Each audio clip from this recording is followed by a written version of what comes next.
Hello, we are live with the first installment of a new series that I just cooked up on the spot about 30 minutes ago under the influence of a late lunchtime application of alcohol that went perfectly with the takeout that I got.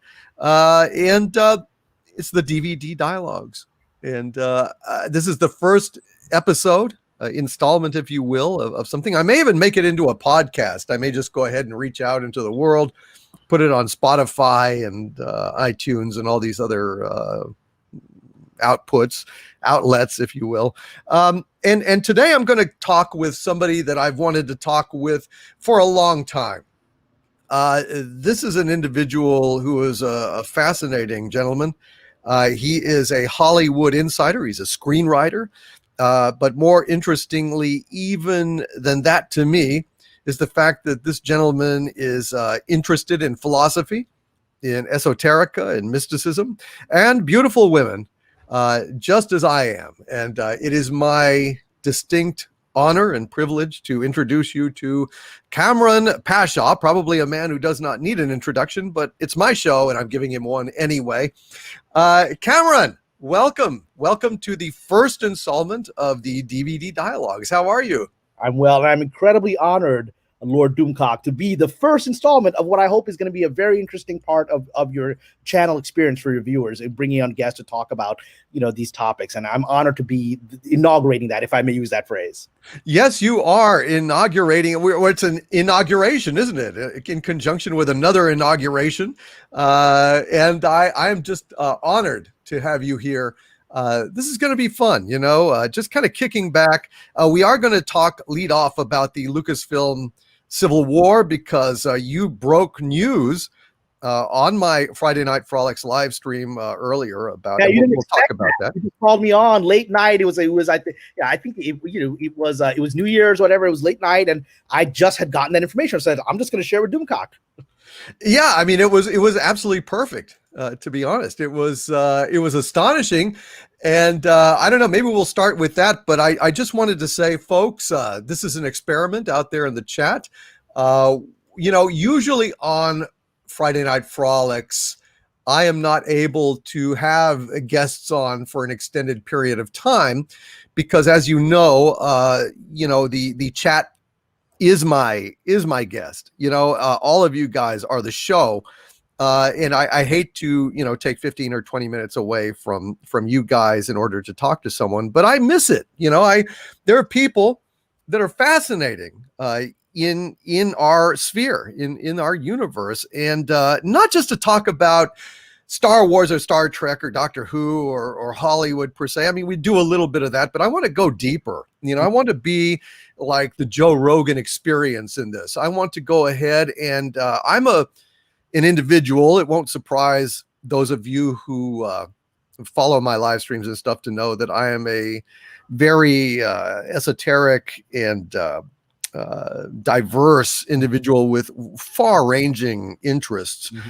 And I think there are aspects of my soul that are not met simply talking about pop culture, although it is one of my primary obsessions and I never get tired of it. But I also want to talk about things like philosophy, things about science, quantum physics, weirdness, UFOs. In fact, somebody was saying to me that we need to talk about UFOs at some point because apparently you implied that you had a sighting. And that would be interesting to talk about it. We can talk about it today. I actually had my very first ever sighting of an actual UFO that I knew this is not from our reality. 2 years ago, in the Atacama Desert in Chile, I was there to see the solar eclipse. I'd gone there with a group. And what I had known for some time was that that Chile has one of the highest, possibly the highest numbers of UFO sightings in the world. The Chilean government actually has been very open for 20 years that they have a program to study this phenomenon. We've only recently started admitting we have this program that we said in the New York Times, but Chile said it openly over a decade ago. And I witnessed it. And at some point, I'm happy to talk about what I saw. And it was really a life-changing thing because I've been interested in the paranormal. I'm a Sufi mystic. I have seen other things. I've gone on ghost hunts. I've done all kinds of things.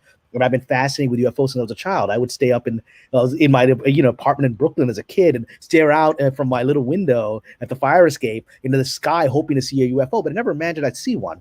And I saw one 2 years ago, and it was life-changing. I was like, okay, I've now crossed into another reality. I've seen something that I know was not from this world. And I've seen it with my own eyes. I saw it with multiple people. One of them was a pilot who's like, yeah, that isn't a craft. It's handy to have a damn pilot right there. Pilot was standing. It was will of God. It was a pilot. It was a private pilot. He was standing next to me, and I'll share that whole story at some point today. And he said, yeah, no, that's not a plane. That's not a drone. That's nothing from our reality. And we were just staring at it open mouth, and so it was life-changing. Well, life is, there's more to our reality than is dreamt of in most people's philosophy, as Shakespeare paraphrased Hamlet, or I've paraphrased Shakespeare doing Hamlet. There's actual evidence that Shakespeare, there's a reason Shakespeare had Othello, because you think, why is Shakespeare doing the story about a Moor? Shakespeare actually was aware of mystical traditions in Europe, which included Sufism coming from Islamic Spain. And so Shakespeare was very mystically inclined. There's a lot of coded mysticism in his plays. Yeah, no, I'd love to talk about that as well. And I can show you some. I don't know if you've seen the photos I got of my. I did. I watched it. I was just in the audience on the last Exozone. On the Exozone, yeah. Yeah, and I was blown away. I mean, and we'll talk about that as well. This is great. It's just an honor to be able to chat with you in an extended way. And I guess we're just going to go ahead and get started here. First of all, why don't you tell me a little bit just about yourself and your background and what you're doing in the belly of the beast, aka Hollywood, and then we'll go from there into that news you broke on my live stream this New Year's. Well, for those who don't know me, I'm Kamran Pasha. I'm a filmmaker. I'm a screenwriter and novelist. I've been working in Hollywood, primarily in television, for about 20 years. It'll actually be 20 years this April when I sold my first script and got into the Writers Guild. And I've worked on a lot of television. I started off my career on the UPN version of The Twilight Zone with Forrest Whitaker, which I'm very proud of. I wrote some episodes that were very well received. Not all of our episodes were well received by Twilight Zone fans, but mine happened to be, so that was nice. My big career break was a TV show called Sleeper Cell around 2005, 2006 on Showtime Networks, which was about a Muslim FBI agent who infiltrates a terrorist group and stops them. This was at the height of George Bush's war in Iraq and the war on terror, and in many ways, there's a counterpoint to 24, which had your sort of standard Muslim villain terrorist that Jack Bauer is defeating. And we got a lot of attention, and that launched my career. I was a producer on that show, and that launched my career. And then I worked on Bionic Woman. I worked on Nikita. I worked on the TV show Kings, which is based on the biblical story of David. I think a lot of people are fans of that show. More people seem to be fans after the show was canceled than when it was on. But most recently, I was a co-executive producer on the TV show on CW Roswell, New Mexico, which is a reimagining of the Roswell series from 20 years ago. And it's really remarkable that after I finished up on Roswell, I had my first UFO experience. One thing that happened on that show, Doomcock, is that when I was on Roswell, New Mexico, the first season, it was July 4th weekend. I took a break. I was able to get a special tour of the Roswell crash site, the actual site. That's pretty much not been open to the public. There's a few scientists and a few TV crews have been allowed there in the last 60 years or so, or more than 6 years. It's been 1940s. We're talking about 80 years. And I actually got to see the crash site, and it's amazing because there's still a crater there. There's no weather balloon. There's a crater there. I saw it. Hell no! It's no weather balloon. What kind of crater? There's a whole part of the earth where they're not. I mean, it's in the desert, but there's a lot of sort of shrubs and bushes in that area, and there's a crater with nothing is growing inside of it. After nothing grows inside of it to this day. Yeah, I mean, it's like these little shrubs. It's very different from the foliage that's all around it. Right? So there's like these little things, but basically you're like, and then it's up against a stone wall, like literally a natural formation of stones, and the story is that this thing hit the ground there, broke up, and hit the ground in a second point, right? But this is the first point of contact, and that it crashed against this ground and then skidded to the stone wall, and the stone wall is shattered. The old stones are burned and shattered. I mean, I saw it with my own eyes. I was like, that's 80 years later, man. It's not a weather balloon. Something hit this thing, burned the rock, and shattered the rock. So I don't know, That man. is I don't know. amazing. That is amazing. So after your stint on there, that's when you saw it. Yeah, it was, I was done with the show after season 1, and then I went and took a little vacation. I had planned this because there's eclipse in the days when we were allowed to travel. There used to be eclipse tours, remember that? And I had booked it because I knew the eclipse was going to happen. I had booked it 3 or 4 years in advance. So I went on this Chile, adventure and was out in the desert in Chile, and then saw the solar eclipse, which was a life-changing experience. And then a couple hours later, I see this UFO, which is then even more of a life-changing experience. Right. I couldn't believe that all this was happening on the same day. That's amazing.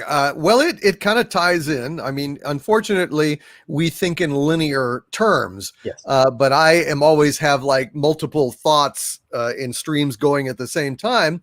And what you said right there reminded me of one of the central tenets of my approach to mysticism, which is that synchronicities in life are very significant. As we have, chains of thought in our streams of consciousness, synchronicities in reality are things that I consider to be kind of the chain of thought of the self or the divine being manifesting They're the connection in reality. They're the connection, in my view. Synchronicity is the connection between the inner self and outer reality, because they're ultimately the same thing. And you with your Vedanta, Exactly. there's the Brahman, which is the ultimate reality, and there's the Atman, which is the individual reality, Yes. and they're actually the same thing. And so Yes. synchronicity is the bridge that makes us realize that. Exactly. And it's funny because, talking about UFOs, then, I mean, that kind of ties into what we're going to talk about to some extent, which is the stream of consciousness of the self, or as we might call it, the divine ground of being, as Alan Watts used to like to call it. But it's funny because I got a hold of as a Christmas gift, The Invaders, the old, Invaders TV show, a Quinn Martin production, starring Roy Thinnis as architect David Vincent. And I always assumed that Roy Thinnis thought that UFOs were a crock. I mean, he always seemed like a very kind of cynical guy on the show and everything. Well, there was some extras on that DVD set, and I watched it. And it turns out that Roy Thinnis is a believer in UFOs. And not only that, he was made a believer just before he started shooting the show. He was signed to do the show. He was driving through Laurel Canyon with his wife at the time, getting ready to do the show. And then he saw something that absolutely convinced him that we were being visited by visitors from another planet. It was a UFO, no doubt about it. And from that point on, he was like, holy crap, this thing is real. And that is that kind of synchronicity. As above, so below, like follows like. We are all, I think, in the causal chain of the consciousness of the divine, which is all that there is.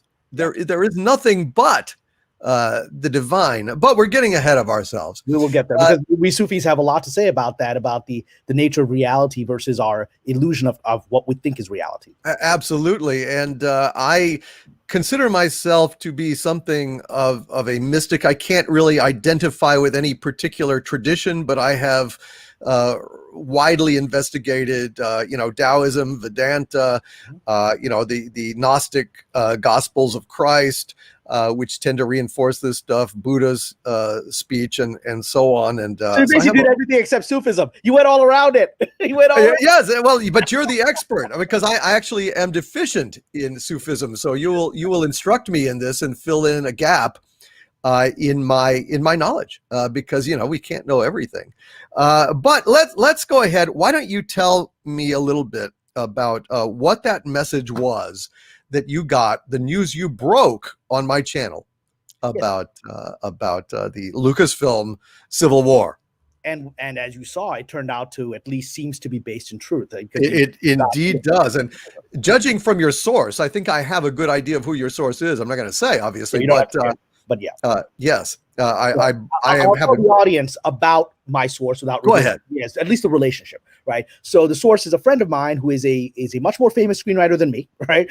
And someone I respect deeply, and he's very deeply connected to the higher ups within the George Lucas world, and I've come to understand that he is part of, essentially, I don't know if it's intentional or he's just helping them along, but certainly he's been helping spread information that certain people within that camp, I think within the camp that's more sympathetic to where most of the fans are, have been wanting to say. And so the thing that made me realize how deeply connected he was about a year ago, he sent me I didn't even know he had access to it, but I know where he sent an email saying, would you like to read Colin Trevorrow's unfilmed version of episode 9, Duel of the Fates? I was like, yeah, sure, I'd love to read that. I don't know why. I was like, I don't know where this is coming from, but he sent it to me, and I read the script, and I personally loved the script. I think it felt like Star Wars, and amazingly, it managed to build off of The Last Jedi, which isn't Star Wars, and didn't really go against what nonsense was established in that movie, but made a movie that felt like Star Wars, and in my opinion was as satisfying a conclusion as you could have gotten out of what Rian Johnson had done. And I was delighted by that. But he had told me, oh, don't give it to anybody. And then within 24 hours, that script started popping up everywhere. And I suddenly realized, oh no, he actually wanted me to give it to people. Right. It's being spread. When I didn't give it to anybody, because I honored my thing, I'm not going to give it to anyone. Then suddenly it popped up everywhere. I was like, oh no, they're doing this on purpose. They're getting it out to people. I was known by then, I guess, to at least being very vocal on YouTube about Star Wars. And so someone said, oh, give it to this guy. He'll get it out there. I didn't. And so other people did. But so that was very clear that he was working within people in that camp. And then this same person, who is a friend of mine, again, whenever I get these unasked for emails, I know something's up. So the day that we spoke, I got an unrequested, unasked for, unsought for email from him saying, just want to let you know that that there is something happening at Star Wars you should know about, which is that Dave Filoni has already established a plan to erase the sequel trilogy, and he's been carefully and patiently seeding it through The Mandalorian. And he's working that plan out over the course of his shows. And I was like, okay, obviously you want me to tell somebody about that because I'm getting this from nowhere, right? So you happen to be the person that said, hey, Cameron, why don't you come on to this live stream? And I came on almost at midnight. I think it was near the end of it. And I said, I'm going to share this with Doomcock because again, it's a synchronicity. You were the one that's the most likely person to get that message out, and you did. I did, and it jives with a lot of what I have been told, what my sources have been telling me. A lot of people say that there is no civil war at Lucasfilm. Then why the hell am I getting all these leaks? Why did you get that leak? Why are so many people sending out like little messages and dribs and drabs of news, kind of like the old joke of the guy getting the fortune cookie and opening it up and saying, help, I'm being held prisoner in a Chinese fortune cookie factory. It's like hostage videos. Yeah. I believe, and I want to run this by you, Cameron, because maybe you don't agree with this, but it seems to me that there is definitely a divide in Lucasfilm, that a lot of times the leaks that I'm getting are from, shall we say, George Lucas loyalists, people that care more about Star Wars as a narrative than as a platform to inflict propaganda on others. I think that they are suppressed, and I think that they've been communicating with me, and I have been kind of in back channel talks. I'm convinced with some fairly high up people in Lucasfilm that do not want to divulge who they are, but want to get their spin out through my channel, because they have found, this is what I was told, guys, this is a little bit of breaking news. I haven't done a video about this yet. Oh, wow. Okay. But I have been told that Disney is finding that there is more traction with getting messages out through YouTubers like me specifically, than putting things out to the normal channels of media and press releases and so on. I have been told many, many times, I have been requested many times to query my audience on Friday Night Frolics about this or that. They view that as market research, and or I'm convinced that these people are using my channel and my chats to gauge genuine fan reactions, because I'm not one of these guys that is a mindless hater.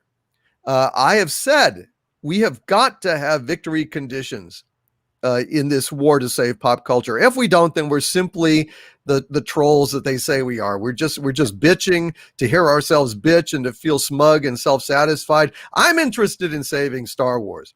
I'm interested in saving pop culture, saving our regular culture, saving narrative integrity, because I, like you, Kamran, am a writer. Yeah. You don't know my credits, but I'm a writer, and I care passionately. Just like my buddy, nobody knows. Exactly. Like, famous to me, but it is what it is. Exactly. I care about the English language. I care about narrative structure. I care about storytelling as myth, as diversion, as entertainment of all the multifaceted aspects of storytelling that we have been indulging in since we huddled around fires in the dark, scaring each other with ghost stories. I think that this is a fundamental human need, and I'm not going to allow it to be hijacked by ideologues, propagandists, and I'm struggling to find an alternate word than the nasty ones that keep coming to mind. I'll just shut up. To link it to what you said earlier, and we were talking about mysticism, because with me, we're always going to come back to the mysticism. This is, again, what you're saying about storytelling is, again, about microcosm and macrocosm. It's, again, Atman and Brahman.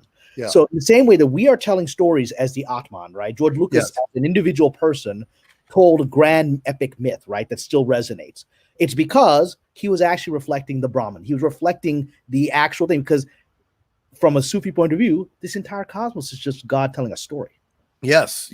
Imagining a story. And so all we're doing are subset stories within the big story. So he's the one, and I know you know this, as any writer knows this, any artist knows this. When we're actually doing good work, my mind shuts off, my fingers start moving, I'm not in control, and I'm just watching God write, right? Whenever I'm in control, the writing is terrible.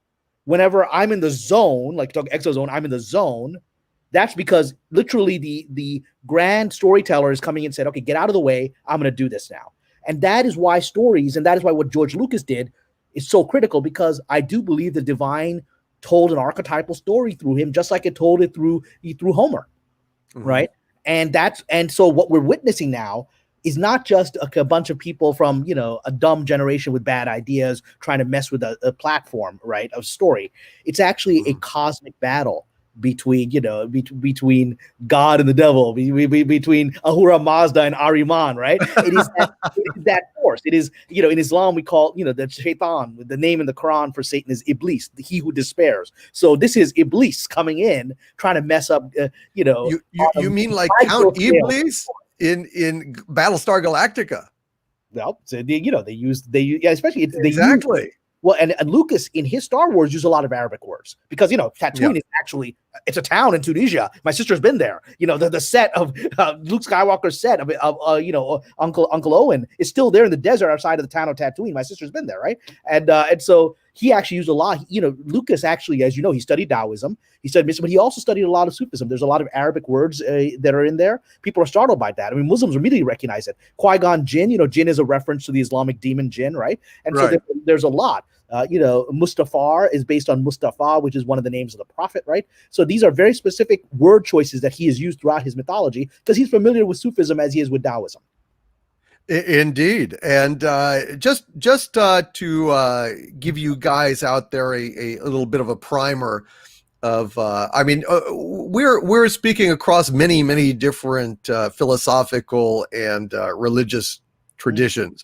For me, there's very little difference between philosophy and religion, except in terms of dogma, which I do not ascribe to. Therefore, I can't be nailed down to any particular religious tradition. I kind of embrace the multitude of them, but the Atman is essentially the theory of this. Just to talk to you guys, and we'll get back to Star Wars in a sec. But the theory of this is that the entirety of everything manifested in this reality is the consciousness of a non-dual entity that you could refer to as the self or the divine ground of being. You could call it God, but really the idea of God as a patriarch or a judge or anything is not really at all what it is, because it's like this energy force is animating everything and is playing all the parts in the drama of existence. And so the Atman is that part of that consciousness that is manifested as a sort of mask or a charade inside each of us, playing at the game of duality. Duality is the divisions of dark and light, of high and low, of wet and dry, hot and cold, all of these things that are really, when you think about all those things, they're just different. They're the same thing, but at different ends of the spectrum of intensity. So, and Brahman is kind of like the source of that, and Atman is like little pieces of it that are inside of us. Although, unfortunately, Brahman and Atman are also dualistic conceits, because there is no division. There is no division. All divisions are artificial, and unfortunately, language is dualistic. It has to be. Language is very specific and is calling out attending. Attention is attending to things. And when you attend to things, you divide them from the whole. But that's the only way we can think about things. And that's the only way that we can talk.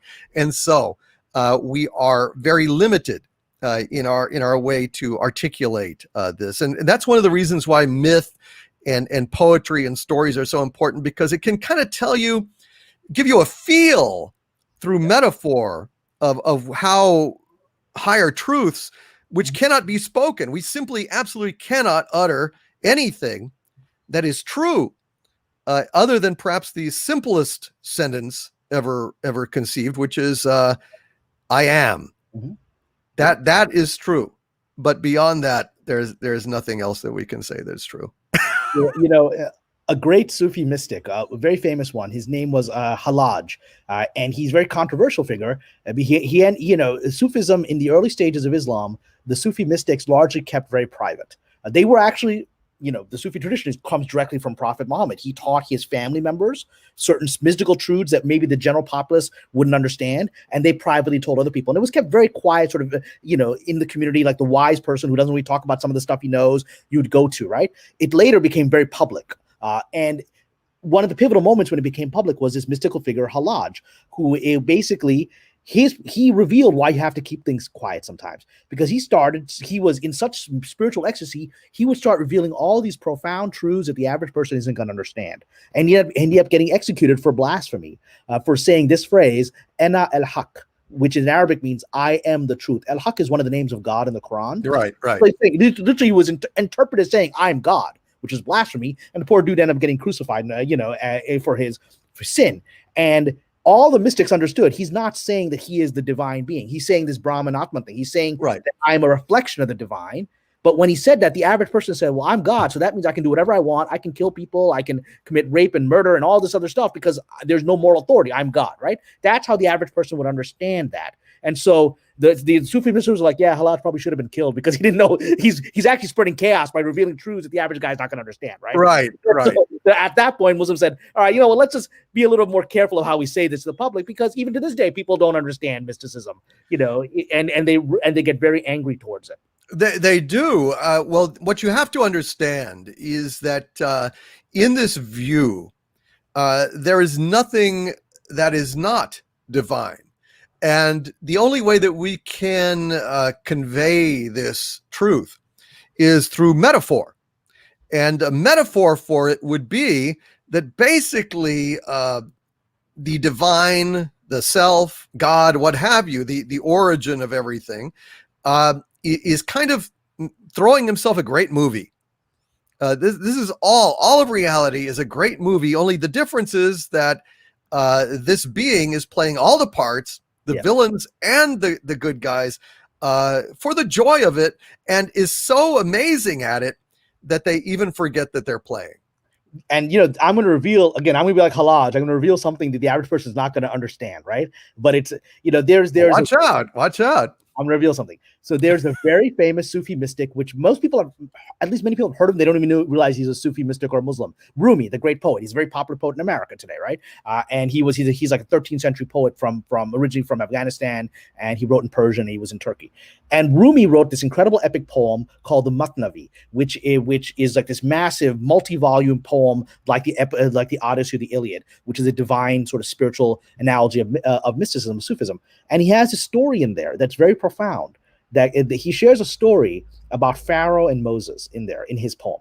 And there's a story about how it turns out that Pharaoh actually is a devout believer in God, right? Now, in the Islamic tradition, like in Judaism, Christian, Pharaoh is a villain, right? And he's actually the archetypal villain in Islam. Firaun, the Pharaoh, is the archetypal rebel against God, right? And so in this story, the secret truth is, you see the secret truth where Pharaoh's having a private conversation with God in his chambers and saying, but I believe in you. I love you more than Moses did.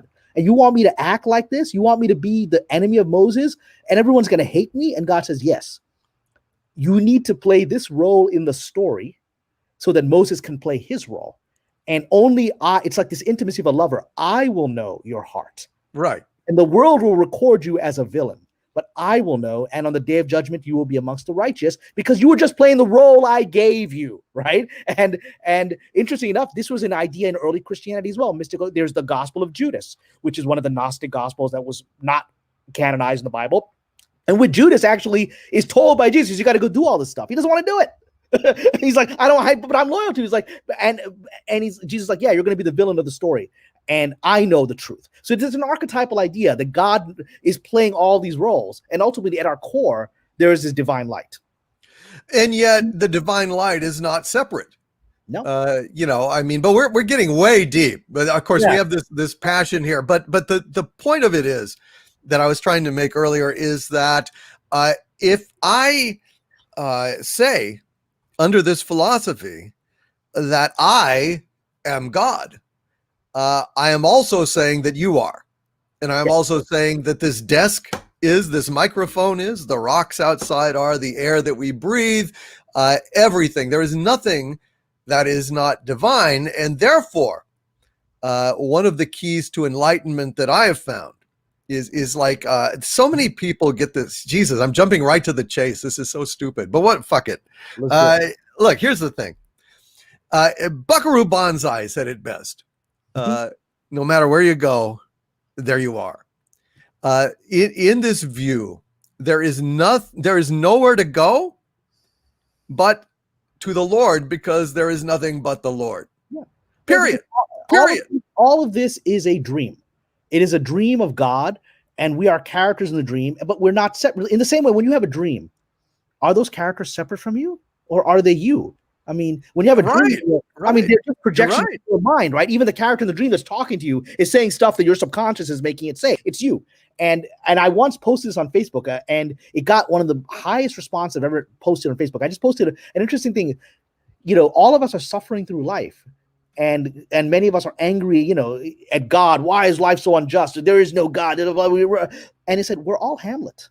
All of us are Hamlet, complaining about, life is not fair. It's unjust. I have to do these things. You ruined my life, and he's angry. And Hamlet, it rails against his creator, right? He rails against the injustice of life. And then Hamlet dies and wakes up and realizes he was Shakespeare the whole time. There was no Hamlet. Yes, that is absolutely that's spot on. I think that all right.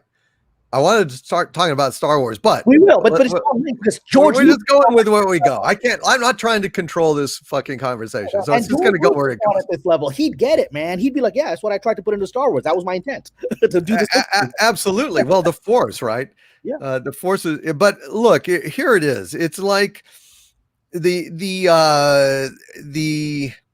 Vedantist, the Hindu view of the yugas or ages. Mm-hmm. There are 4 yugas. Mm-hmm. The first yuga, it's like the analogy that Alan Watts used to love to use. Alan Watts is pretty much as close to my guru as there is, a living person, other than incredible writer. Yeah, other than Krishna himself, which is a fantastic. The Bhagavad Gita is one of the greatest. The Eknath Esfaron translation of it is just profoundly moving. But and Christ as well. Christ has a lot of coded information, especially in the Gnostic Gospels, that isn't aligned with this. But essentially, the analogy that Alan Watts used to use is if you could dream anything you wanted to dream, what you would do initially is you would dream about you were the biggest hero in the world, and you had all the wealth in the world, and you had all the women in the world, and you were famous and you were loved, etc., and so on. And you would do that night after night, and every dream could last a lifetime. Okay, that would be the first yuga in reality. That is what God has done, first of all. But then the second yuga, you might decide, okay, you know what? I want to go ahead and have a little surprise every now and then. Maybe there's a little bump in the road to my undying fame and my undying attraction to women and everything else, and I want to be a little bit surprised, and maybe there's a little bit of scariness because I want to be a little adventurous. I want to be surprised in my dream, and so for a while, you might go ahead and have dreams where, you're challenged, and, you've got you're Robin Hood, and the sheriff of Nottingham gives you a lot of, shit, but ultimately you win, and you get the girl, and you get the wealth and everything else. It's great. Well, after a while, it might be months, might be years. You might say, you know what? I don't know. Let's raise the stakes. Let's make it riskier. Let's make it where, we've got some really serious, chance of losing, and let's go ahead and deal with that, and deal with some actual heartache, and deal with some scary stuff in these dreams. That would be the third yuga. Finally, and I don't know, we may be in this yuga at this point, the Kali Yuga, yeah, and the Kali Yuga, which is the end, which is where basically, guys.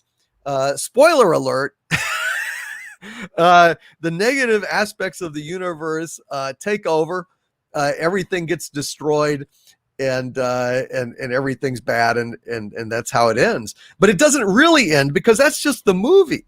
Wow. And the analogy that I use is, if you're a child and you're taken out with your parents to the beach, and you spend all day building this beautiful, elaborate sandcastle with care and love, and you even have little like plastic soldier battles on this amazing sandcastle that you spent all day building. When the sun is going down, and your parents say, "Okay, it's time to go home," what are you going to do with that sandcastle? Are you going to just leave it there? Are you going to be Godzilla and kick the shit out of it and knock it back down into sand? You're going to do that because there's nothing actually to be lost, nothing to be gained. It is all for the fun of it and the experience. And there is no more interesting experience to a divine, timeless being that is completely alien to death or fear or death or endings, to have a pretend ending. That's such profound truth there, and I will share with you again, and we can go back to Star Wars or anything else, but I'll share with you on that. There is an old Sufi saying, which I've actually used in movies that I've written, which is your Prophet Muhammad has what are called these hadiths, which are oral traditions of what he said, and these are specific hadiths are called holy hadiths, where he actually quotes God. And this is one of the holy hadiths where he quotes God, and he says, God says, "I was a hidden treasure, and I longed to be known. And so I created the creations so that I would be known." So literally, God is this alone entity, and he creates all of us, which are essentially just within his imagination, so that he could be seen by himself. Yes. It is basically God being able to regard himself.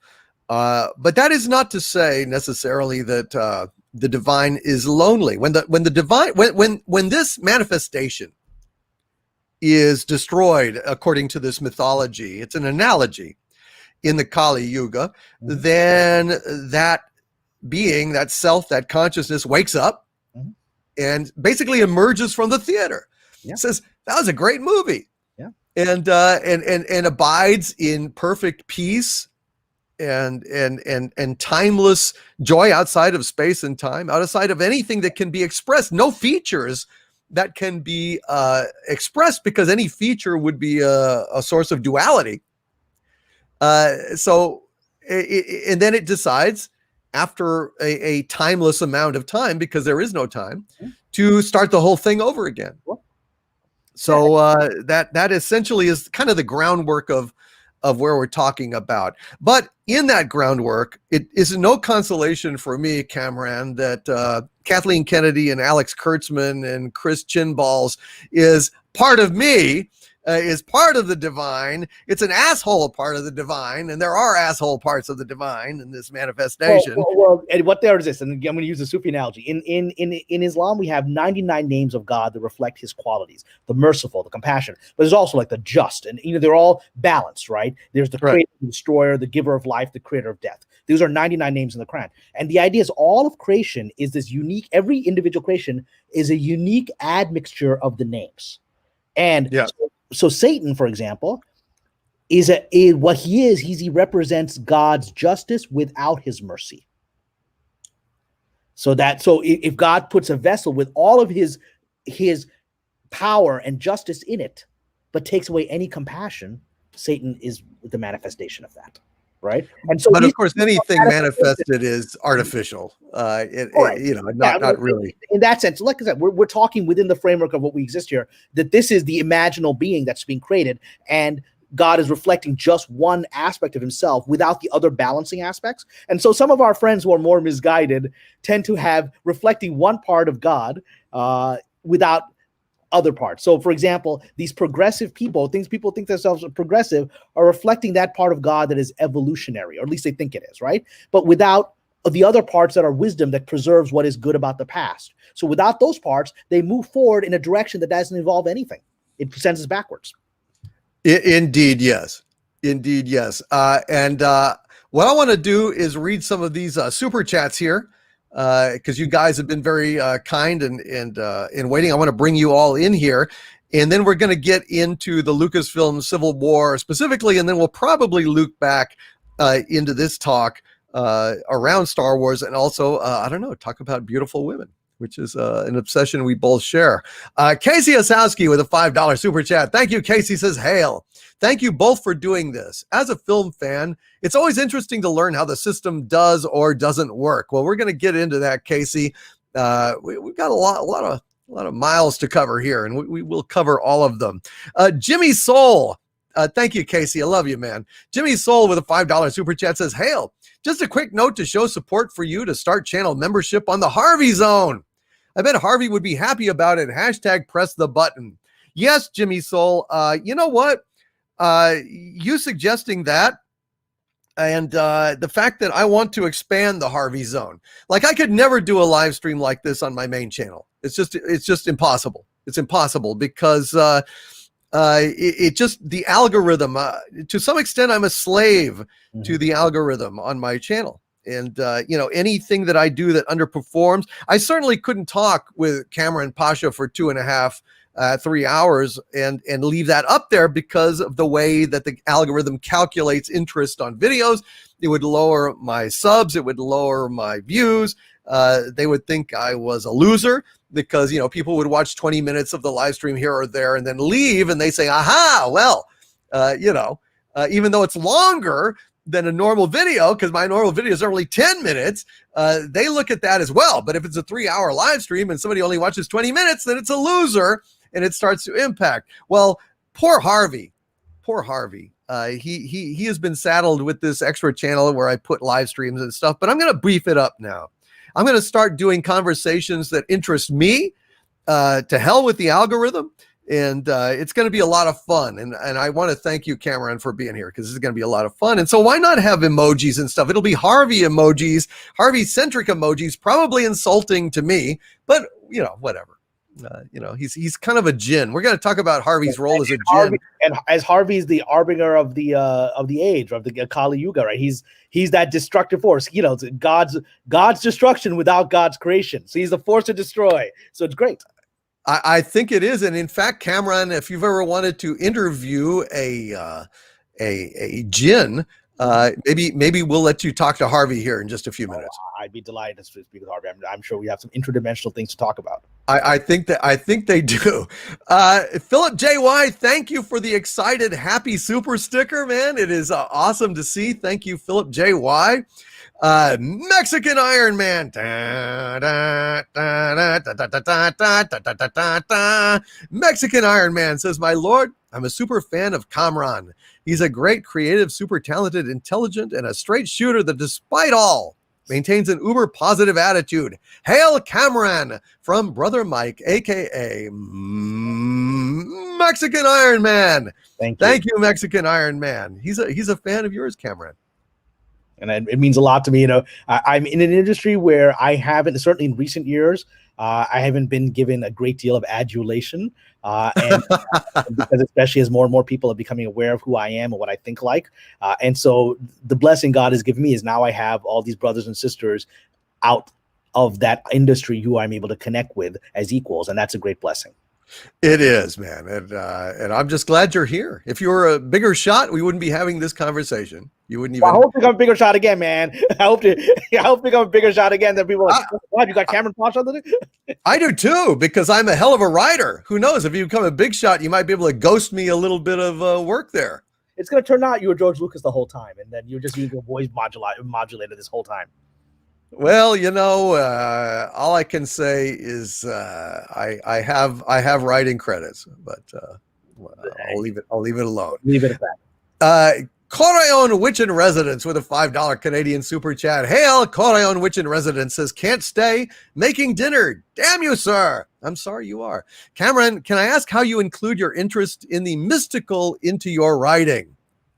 Well, it's every script I've written reflects who I am, and there's always ways I can put that in there. The very first script I sold to Paramount that got me in the Writers Guild I made one of the lines that everyone loves. One of the characters was talking about Tom and Jerry, those cartoons, right? And and then then the character starts going off, and well, Tom and Jerry is just really all about the story of Sisyphus pushing up the stone, right?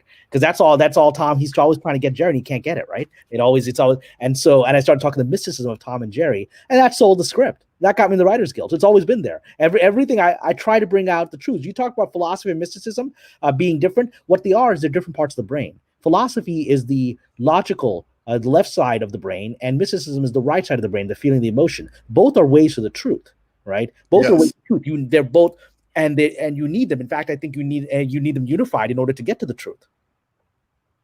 Absolutely. I've always been that way. I've always been very logical, very analytical, but also intuitive and taking leaps. In a way, I like to think of myself as Kirk and Spock rolled into one to some extent. And I think there are three things. It's actually Kirk, Spock, and Bones, because Kirk represents the energy of creation, right? In some ways, he's actually the synthesis of Spock and Bones, because Spock is logic and Bones is emotion, right? Bones is empathy and emotion and feeling, and Kirk brings those together, like in that famous episode where he was split into two. And it's like id, super ego, and ego. But unfortunately, I can only accommodate two of them inside me. Otherwise, it starts to feel like, I don't know, like a prison shower or something inside. Well, and you got stay away for the beautiful women, which I share as well. And apparently in the new world, he now loves many things. But I'm still going back to the old Kirk that just had lots of beautiful women in the 60s, so. Yes. Well, Shatner was a dirty dog back then. I mean, one of the many reasons for his divorce, allegedly, was that he hit on every single co-star that was on Star Trek. And God knows he was the captain of the Enterprise, for God's sakes. What are you going to do? if I was William Shatner, I would hit on everything that I mean, it's like, why wouldn't you? So I wouldn't necessarily get married and lie to my partner about that, but why? Yeah, but I mean, the problem is that, back then, A, it was a different world. B, there's always the power dynamic. I mean, Chris Rock always said in his bit, men are as faithful as their options. Correct. Which is, I think, to some extent, sadly true. But I remember that skit. He said Bill Clinton is just, he's Bill Clinton. He's going to take advantage. You don't see nobody coming up in orange hats, right? No, I know. Or Mitch McConnell. It's like, well, let me tell you, it's easy to resist temptation with but your Mitch you're hitting McConnell. thing, because one of the discomforts of where we are in storytelling right now is dealing with the power dynamic of sexuality, right? And dealing with you're absolutely right, especially, and if we talk about traditional relationships of heterosexual of male and female, right? And they have their own analogies in LGBTQ relationships, but masculine and feminine, there is power in the masculine, and there's beauty in the feminine, and there's discomfort with these ideas right now in Hollywood. That's why women are being more masculinized and men are being feminized, but I don't think the audience wants that. And there's a recognition that male-female power is of a different kind. And that was traditionally what we understood. But now, because there's a discomfort with those realities, we are twisting stories around to not deal with them, and I think it's not helping anyone because it's not reflecting the real world.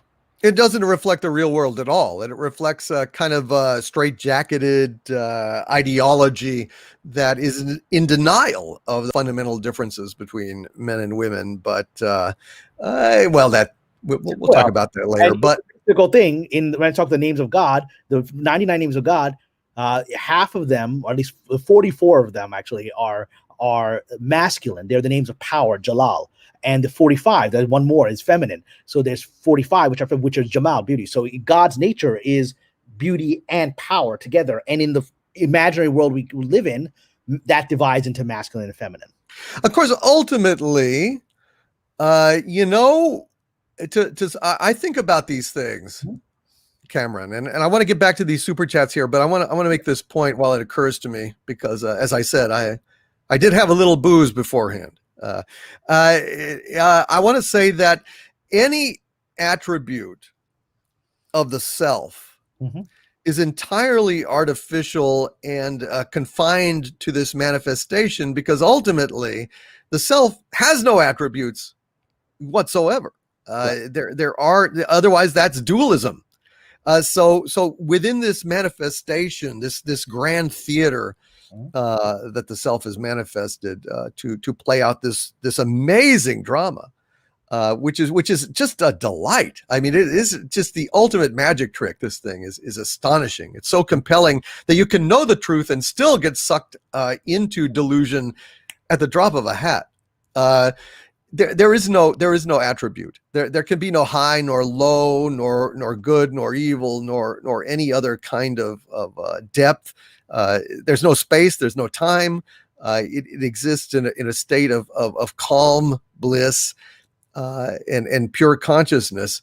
At least as far as we can theorize. I mean, there's no way to say what exactly it is. It's impossible. But when we ask what are we, the phrase "tat vam asi," thou art that, is the best kind of simplest phrase that there is. Where you look out on the world, that's you. Yeah, and that's exactly this. We Sufis use the idea of the mirror. The entire cosmos is a mirror. Yes, all of creation is a mirror in which God looks upon himself. So yeah.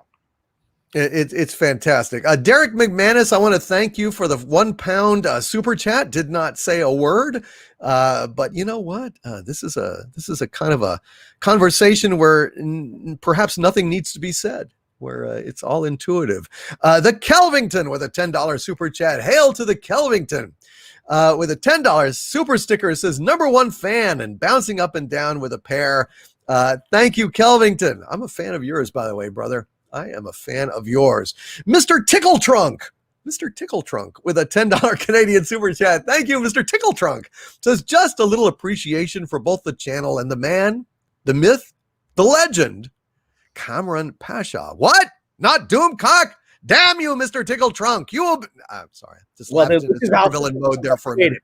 You know, I've said to once my friends, I was like, the last 10 years in Hollywood, now I know how supervillains are created, right? They're abused, they're rejected, they're disrespected, they're not allowed to be, and so they rebel. And so I was like, I'm becoming a supervillain. Then you already got there, right, the Lord Doomcock, but I was like, I'm beginning to understand what happens. You know, how do the Sith arise? Why do the Sith arise? It's because the Jedi's corruption forces the Sith to come into being and to challenge them. So yeah. That is right. In other words, all of supervillainy can be explained by Neil Diamond. I am, I said, to no one there. Right? I mean, he's talking about, I am, said I. That's it. It's like an assertion of ego, which is an unenlightened thing. But, well, damn it, I've got the helmet. I want to suggest it's not unenlightened. I want to suggest, because it's all part of God, right? And, you know, I would suggest even just using the mythology of Star Wars. The Sith, if we look at this, study the history of this, the Sith always advanced things in the Star Wars universe. From my reading of Star Wars, some of the early texts about the origins of Star Wars technology, whatever, it was the Sith that advanced to our modern lightsabers, right? They figure stuff out, and the Jedi would then adopt these things. You know, the Sith represent the force of evolution, and the Jedi represent the force of life. They're static, but evolution is constantly changing and growing. And without the Sith, it becomes a pond. The Jedi become a pond that's still, and what happens in ponds that are perfectly still? You have fungus growing. You have all kinds of ugly, disgusting things growing in that. You need ripples. You need change. The Sith are the Force's way of making sure that happens. They're both necessary. And when the Jedi had become dominant, it led to the Empire is a reflection. It's not a reflection of Palpatine. You know, it reflects who the Jedi were. They, over 1,000 years, they let that happen so that one guy could take over. That's their corruption. You know, that their stasis allowed it to turn into that. And then Palpatine arrives to shake things up, right? And then Vader arrives to shake him up. So there is a purpose, even of what we call the ego, is the divine reasserting itself. That's true. That is very true. And we will talk about what the implications of enlightenment are, because I have thoughts on that as well. But to finish this, Mr. Tickle Trunk says, I'm not an exozone believer, but it's always fun to listen. Well, this isn't strictly speaking exozone, guys. This is more of just an esoteric. This is the DVD dialogues, which is kind of like the Joe Rogan experience, only geekier and with a helmet. Today, a special Kamran is always a delight. He is, and this is the first time I've really gotten to talk with him one-on-one, but we have exchanged things on Twitter, and I've always thought we should get together, but again, not really possible on my main channel, but this was just a great idea. I should have had this long ago, but I'm glad we're here. Stephanie Janisek, Smuggler's Cantina with a $4.99 super chat. Thank you, Stephanie. Says, an exorcist once said, we only see 10% of what's really there. To some extent, yeah. There is more than is dreamt of in your philosophy in heaven and earth. Yes. In my tradition, we talk about what's called the universe is divided between the ghaib, the unseen world, and the shahada, which is the visible. And the shahada is a very small part of the unseen world. That's the predominant reality, what our senses cannot access. That is absolutely true. And so many things are obscured because that's part of the show. Yeah. It's all part of the show. It's okay to go ahead and achieve enlightenment. It's okay to see through the veil of illusion and duality. But ultimately, there's nothing wrong with the veil of dualism and duality because that's the whole point. That's the whole point. Otherwise, we would just be this perfectly still, unknown being with no division, God, right? It's a waste of a perfectly good reality if the divine goes to this extent to create it and then sees through it immediately. Well, that's a failure. That's basically the Price is Right when it goes. And within our understanding of science now, we finally got to that place that uncertainty is fundamental to the cosmos. When we got to the Heisenberg uncertainty principle in the 20th century, that's the basis of nuclear physics of the modern nuclear age. And that's the understanding that it is impossible to know all things. It is not actually possible. You can know where an electron is, or you can know how fast it's going. You can't know both. It's not possible. And that's the fundamental reality of the universe. That's why we have things called faith, because there is this gap of not knowing, and you can either choose to cross into it and rediscover your divine self, or choose not to. But the gap is there. You have to jump it. Yes, absolutely. And people are asking about, are we about to talk about the Star Wars Civil War? Let's talk about that. Let's do it. We talk about mysticism, and we'll get it. And there's a reflection of mysticism in the Star Wars Civil War. There is indeed. Club Star Wars himself is in the chat with a £5 super chat. Thank you, Club Star Wars. Says, hey guys, keep up the good work. CSW, Club Star Wars, are standing with you in this war on Star Wars, pop culture, and society in general. May the Force be with you. Thank you, Club Star Wars. The Force is absolutely with us, and I am delighted that this is the case. So, we had it from your sources, Kamran, which are very good sources. I know what you're talking about, and I won't say that there is indeed, regardless of what the shills and the hacks are trying to say, every time that I put out a video from these people, from my sources, from my agents in Hollywood, saying that there is indeed a civil war, a divide in Lucasfilm, I get all sorts of blowback saying there is no civil war. Kennedy's in charge, blah, blah, blah, blah, blah. But the simple fact of the matter is the return of Luke Skywalker has completely put a different spin on Star Wars. And the simple fact of the matter is that your sources, my sources, are all saying that Filoni and Favreau have a plan that is being implemented right now, that the Star Wars sequel trilogy is being erased before our very eyes. Do you dispute that, or do you echo that? I confirm it, and I would suggest I was the person who put it on the table, because I think I put it out there to you before your sources then said, hey, this is what we're hearing. I didn't have all the level of detail that your sources did, and I was delighted, and I think it's believable based on what we know, the very fact that we've seen the images of Ahsoka Tano standing with the Veil of the Force thing, right? So we know he's going to use that, and we knew that from the images they put out, that they're going to, if that's in the actual one-sheet poster, the Veil of the Force is what the Ahsoka show is going to be about. So it's going to be about her going into different realities and changing things. That's what the poster is, right? So we know that about that. And if you're going to have that, the moment they think they have their moment, whether it's when Miss Kennedy eventually does retire, or whether when she just says, I'm out, I'm done, I can't fight this anymore, they're going to pull the plug on the trilogy through the Veil of the Force. They're just waiting for the politically savvy moment. The reason I'm not working at Disney anymore is I'm not politically savvy. I was working as the head writer of the Tron Uprising animated series, which you can all see on Disney Plus. It's there. And I got fired because I kept speaking truth to power, and I kept saying, this isn't working. We have to talk to this person. We have to fix this. Nobody in Disney wants to hear truth to power. And they're like, all right, see you later, sucker. Go. You're causing too many problems, right? And the show wasn't renewed because all the problems I saw continued, right? But Jon Favreau is wiser than me, so he's politically savvy. And I've actually had this discussion with our good friend Stephanie Janisek, who's in the chat, right? Stephanie's very, very passionate. She wants things to happen now. I think that's fair based on, I think Stephanie would agree. She would prefer everything to be fixed now, for us to go back to Jason and Jaina and return the EU.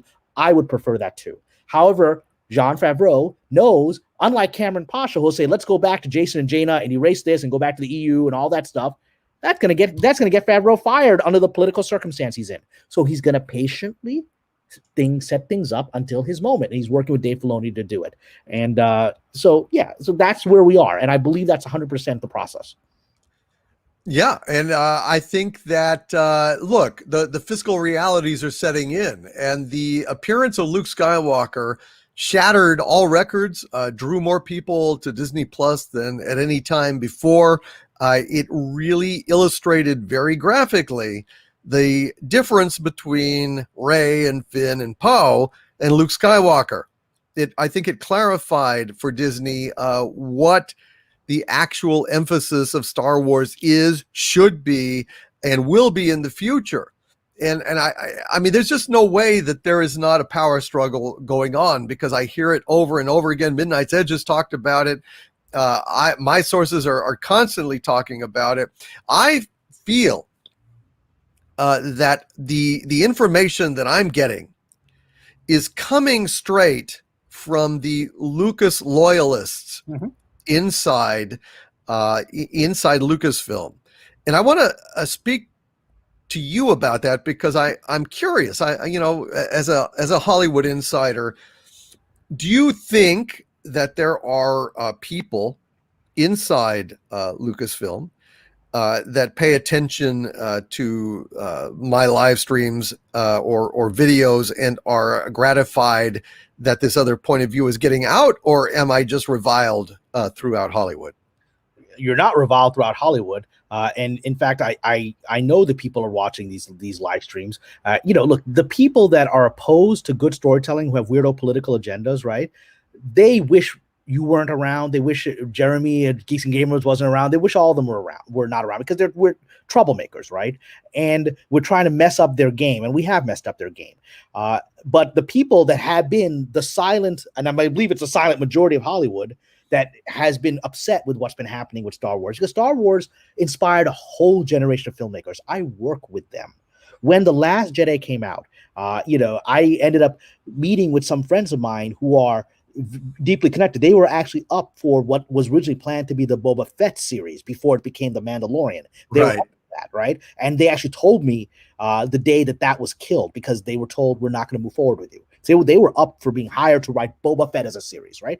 And so they are that deeply close into it. And they told me privately that they're like, man, The Last Jedi sucks, man. But we're not gonna say that publicly, because unlike Cameron, we actually would like to have a career, right? And so they're like, so, like he's more out there lightning rod. They're like, no, they're like, there's no story there. They're like, it's repellent to them. It was repellent to them. These are high-level screenwriters, and who took it very personally, in the same way that I took The Last Jedi as a slap in my face, in the face of my values, in the face of my childhood dreams. I took it as a slap at everything that mattered to me about Star Wars. I took it as an insult.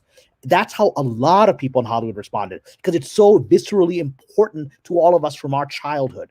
And that was when people were privately telling me, man, this thing sucks. What's happening here? What's going on here? So there was a silent, angry majority inside filmmakers who have been inspired by Star Wars, most of whom are quite liberal and leftist in their political views. They said, this is crazy stuff. We don't want to do it with Star Wars. And that, when it was the failure of Solo, that was the trigger moment that woke up Disney, because that was the proof that Disney needed. First time ever a Star Wars movie failed.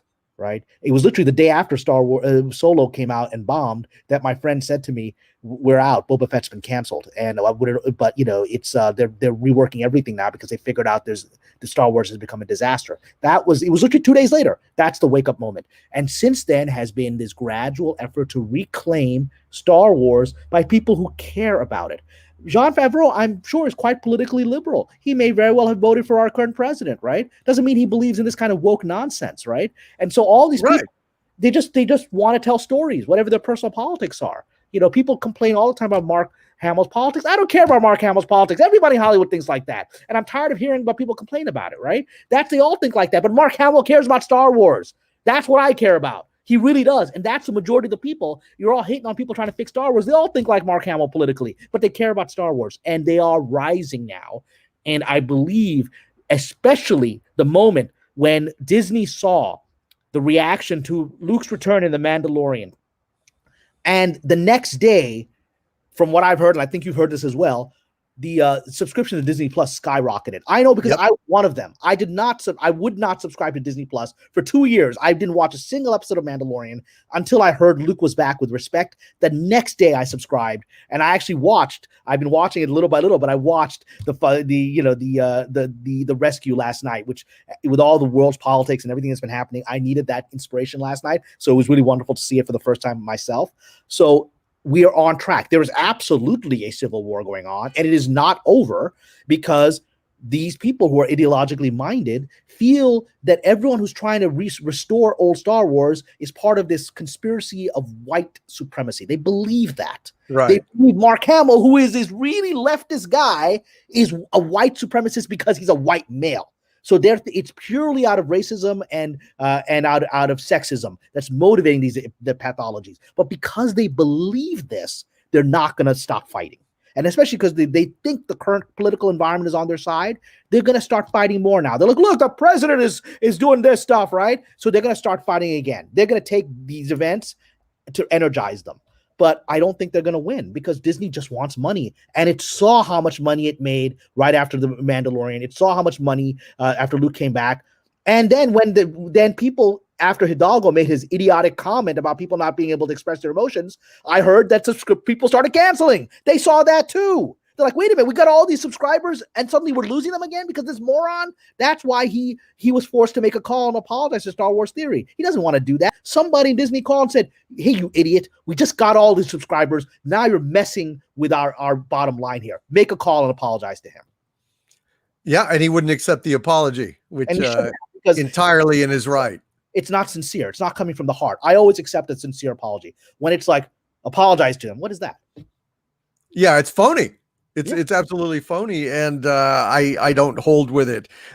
This is very clear to me that this was a kind of a hallmark moment, a watershed moment in the struggles of the fandom menace, when we see tangible proof that appealing to fans, giving people what they want in the marketplace pays off.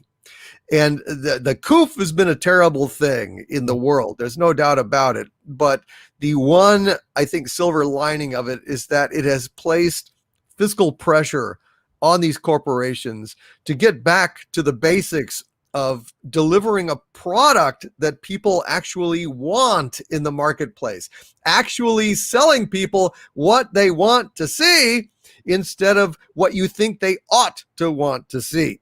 And I think that this has been a wake up, come home to Jesus moment that will reverberate across the entirety of the entertainment industry. I would think that this ought to make Viacom CBS sweating like a cold fever sweat of like, Jesus, what have we done? It should have been like Charlton Heston on the beach at the end of Planet of the Apes, where they look up at the Star Trek that Kurtzman, the wreckage of Star Wars on that beach, and there Charlton Heston, God, you did it, damn you all to hell, because Kurtzman has destroyed Star Trek. I have to be careful what I say about Star Trek because I actually have several friends who are low-level writers on the show, and they're just trying to survive, man. I know, but they're just trying to keep their heads low. So I'm not going to critique Star Trek too much out of respect for them, because they're just under the gun, right? But I will say that the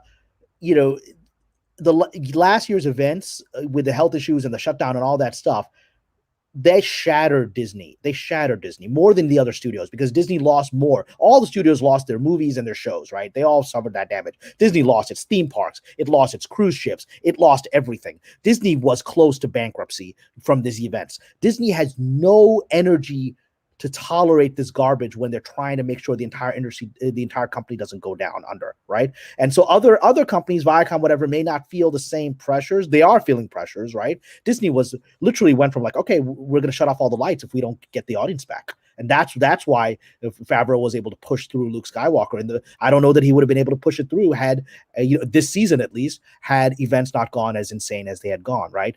And so Star Trek, I will say this much. I've heard that there's people inside of the Viacom CBS world who know this is a disaster in the same way that people in Disney knew that Star Wars had become a disaster. But they're facing the problem that, Mr. Kurtzman is very well connected in Hollywood. And, it's with powerful people who are pushing, a certain kind of ideology. It's hard. It's hard to end that, right, without public battles, and Disney got around it by just pretending to be in Ms. Kennedy's corner and then bringing in Favreau to fix it. There's no Favreau figure, as far as I know, yet in Star Trek Discovery or anything else. That is needed in order to start putting this back on track. That is true. So, in your opinion, and from what you know, and I'm not sure exactly how much you've been told, but it seems to me like there's a lot of reporting out in the world right now, and my sources are telling me this, that Favreau and Filoni are essentially in the driver's seat now in terms of Star Wars, and they do not answer to Kathleen Kennedy anymore in terms of these TV shows that are related to The Mandalorian. They answer directly to Bob Iger. Have you heard this? I have not had anyone say that to me specifically. I believe that to be true, just because self-evidently, I do not believe you could have had the rescue and with Luke Skywalker coming back in his prime and saying things like, talent without training has no value, right? Because that's a repudiation of the amazing Wonder Ray, the bestest ever. And it is an intentional repudiation. It is a screw you that is said. You don't have to have him say that. I watched it last night. I was like, he doesn't actually need to say those words at that moment. He didn't. It doesn't actually come as a sequitur in response to anything that the Mandalorian said to him. He just brought it up. Luke is like, just to let you know, talent without training. Like, where's this coming from? And it's because we have to make the audience know this, right? And I'm sure that it upset Miss Kennedy because she knows that she's not stupid. She's a very intelligent woman. I've met her. And she knows this, and it certainly upset her flying monkeys. That's what I refer to these her cult that's there, that's making these weirdo comic books and weirdo books or whatever. They've been relegated to the flying monkey office, and they're doing that garbage there. But it upset them because they knew. That's why Hidalgo went off. Because he knew this was a screw you, and he knew they did it out of utter fearlessness. Right? That they had to give this message to the audience that Star Wars is back. We've repudiated this ideology, and they did it without any fear of repercussion. That is not possible if she has any say in this story. No, that makes sense to me, because otherwise, I've got a report out just today. I don't know if you've had a chance to see it. I was about to watch it when we decided to go live, so I was like, I just put a like on it and I'll come back to it. Well, basically, it was an account from my people, a news source actually, who claimed knowledge of this big meeting where Favreau basically outmaneuvered Kennedy. He was pretending he wanted to bring the Mandalorian out early because it was ready, but really what he wanted her to do was protest and pit essentially her Lego Star Wars holiday special against his Mandalorian to disastrous results for her. It's fascinating to me how these games have to be played. It would seem that no more are market pressures, or at least they hadn't been before the coup. Market pressures were not the predominant factor in these decisions. It was more along the lines of, we're rolling in dough, ideology can come first. It was rich people problems. I mean, all of that weirdo Star Wars trilogy was just rich people's problem, rich people spouting badly thought out philosophy.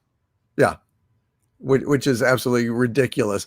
And speaking of out of bad philosophy here, Innovator SH with a $4.99 super chat. Thank you, Innovator. Says, hi. Why does Hollywood put out bad plots like Wonder Woman 84 or STD Season 3? I know someone in production had to say, this is bad, let's rethink this. Well, Innovator SH, I'm not entirely sure that anyone in production is saying this is bad, let's rethink this. Cameron, what do you think? Sorry, I repeat what exactly is bad. I missed hearing it. Same thing. He said, why does Hollywood put out bad plots like Wonder Woman 84 or STD Season 3? I know someone in production had to say, this is bad, let's rethink this. There are people that say, I'm sure there are people, I love the first Wonder Woman. I hated the second Wonder Woman, and I was heartbroken because I defended the first Wonder Woman so much. I went and saw the second Wonder Woman in a drive-in theater for the first time in my life in Los Angeles because nothing's open here, right? I went to a drive-in theater, and I was just shocked by what I watched. There are people in all these places, whether it's in the Star Trek world or in what's happening in DC with Wonder Woman, that knew something is terribly wrong, and they could see the footage and they could see what's happening, right? The problem in all of those cases is very powerful people who are deeply connected, who has yet have not been dethroned. With Wonder Woman, the director, she had, Patty Jenkins, she had blown everybody away with the first movie, including myself. And so she was given absolute carte blanche to do whatever she wanted with the second movie. And that didn't seem like a bad idea considering what the first movie was. Right. One of the first things she did, which was the mistake, is she fired the screenwriters of the first movie. She fired them. And I was told through my source who gave me this information on Star Wars what happened there too. And because he is friends with the original screenwriters of Wonder Woman, the first movie. And apparently Ms. Jenkins, and I'm saying this, and Patty, I love your work. You may not want to work with me after I say this, but I'm going to say it, right? And so apparently she had wanted a writing credit on the first movie. I'm sure, like all directors do, she had given ideas for it, whatever, and these guys executed the script. And they said, no, you didn't write anything. Everyone has ideas, and that's part of the notes process, right? We executed the script. You're not going to get a credit on this. You didn't write a word of this. And she demanded a credit on it, and they took it the Writers Guild in the union that I'm a part of, which arbitrates who gets credit, and they looked at whatever her contributions were, and they gave her 0 credit for the script. They just put the screenwriters' names on the script. And she apparently got very personally offended by that and said, well, on my next movie, I'm going to show everybody. So she fired these guys. She said, you don't want to give me credit? Fine. I don't need you, right? I'm going to write the next movie myself. And then she brought on Jeff Johns, who is a controversial figure within the DC world, and to help her with it. And the end result is a mind-bogglingly stupid script. I mean, it was well. Did Patty not watch Jeff Johns' wonderful contribution to Batwoman? No, they don't. None of these people watch any of this stuff. Well, right? Then that's a big problem, because they should watch their own shit and try to sit through. If those idiots over at Viacom CBS tried to actually sit through Star Trek Discovery season 3, by the time they emerged from their cells, covered in their own feces and with bleeding eyes and gaping, bung holes, they might say, we need to rethink this. That's the problem. Yeah, I mean, it's most of the people in this town, they're just, I mean, they're sort of crazy. They're just sort of, they're not sitting around watching, I guess Patty Jenkins is probably not sitting around watching CW TV shows, right? And so it's just not on her radar. And again, it should be. That's your business. How can you not watch the TV shows that you're making and your competition? How can you not be aware of this stuff? That's a problem.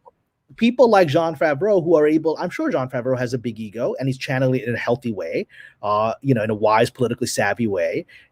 Other people just have big egos and they're not channeling it in a wise, savvy way, right? And I would say that probably includes me too. That's why I've had problems in my career at times. But Patty Jenkins was able to channel her ego at a moment of great success, right? And the end result, and her overconfidence in her storytelling abilities in this franchise, and her belief that, I mean, this is a club, right? So Jeff Johns, he's a famous comic book guy, and he's in the system, right? And I'm sure Mr. Johns, I don't know him. I actually interviewed for something with one of his executives. I don't want to criticize him, but I'm sure Mr. Johns said to her what she wanted to hear when she came up, whoever idea it was to do this monkey's claw weirdo stuff, right? He probably said to her, "That's great. I can help you with that." Because he wants to, I mean, instead of saying, "I don't think that works. I don't think we should be doing that," right? He wants to advance his career. So he's going to do what he thinks is in his interest, which is, yeah, Patty, I can help you make that work. So he can get his credit on it, right? And then nobody wins in that, Yeah, well, what a weasel. Because, I mean, it just was so glaringly obvious. If this Chris Pine character, Steve Trevor, is inhabiting this body of this guy, where did the guy's soul go? And what right does Wonder Woman have to sleep with this body? That is not Chris Pine's. It's basically rape. If you did the same thing with a woman, it would be obnoxious. And I thought this the first time, the minute I saw it, it's like, wait a minute, where is this guy? It's not like it was somebody like in Heaven Can Wait, that they died and they just popped this soul right into the body after the soul had vacated and took it over and revived it.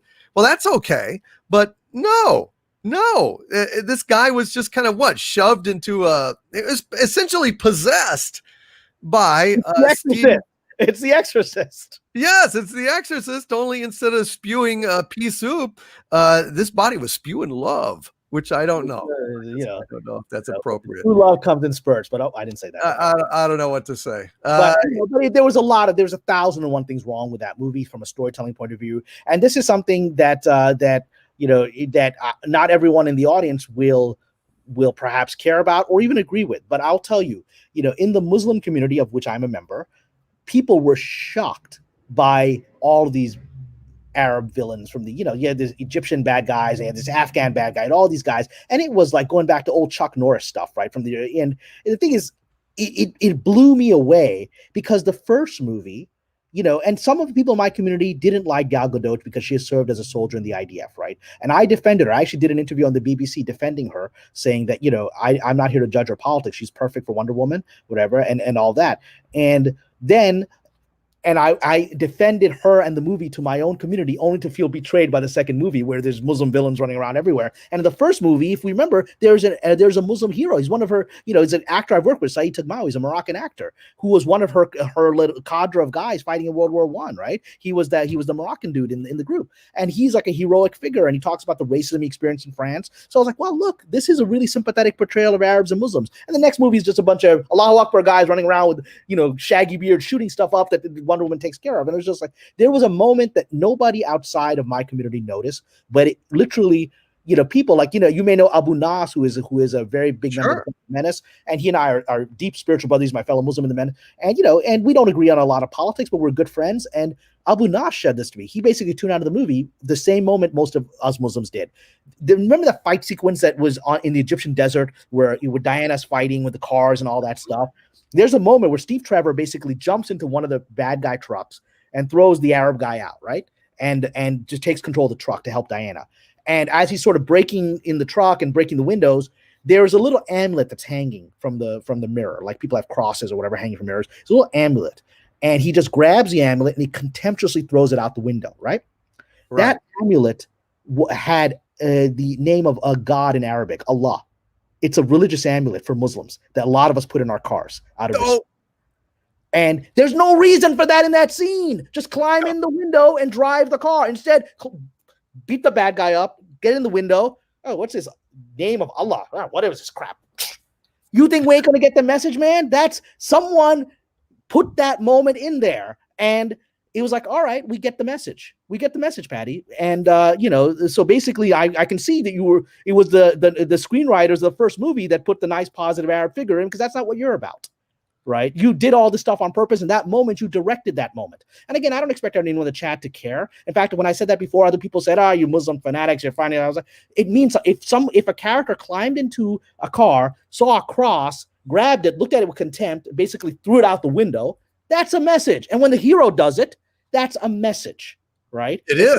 It is. And I was like, okay, Patty, I got the message. You actually don't like my community. Maybe you were upset that some of them criticized Gal Gadot in the last one. You said, this is my way to say screw you to all of them. That's unfortunate, because I defended you, Patty. And you did that when you disrespected my religious symbol. I said, okay, I get it.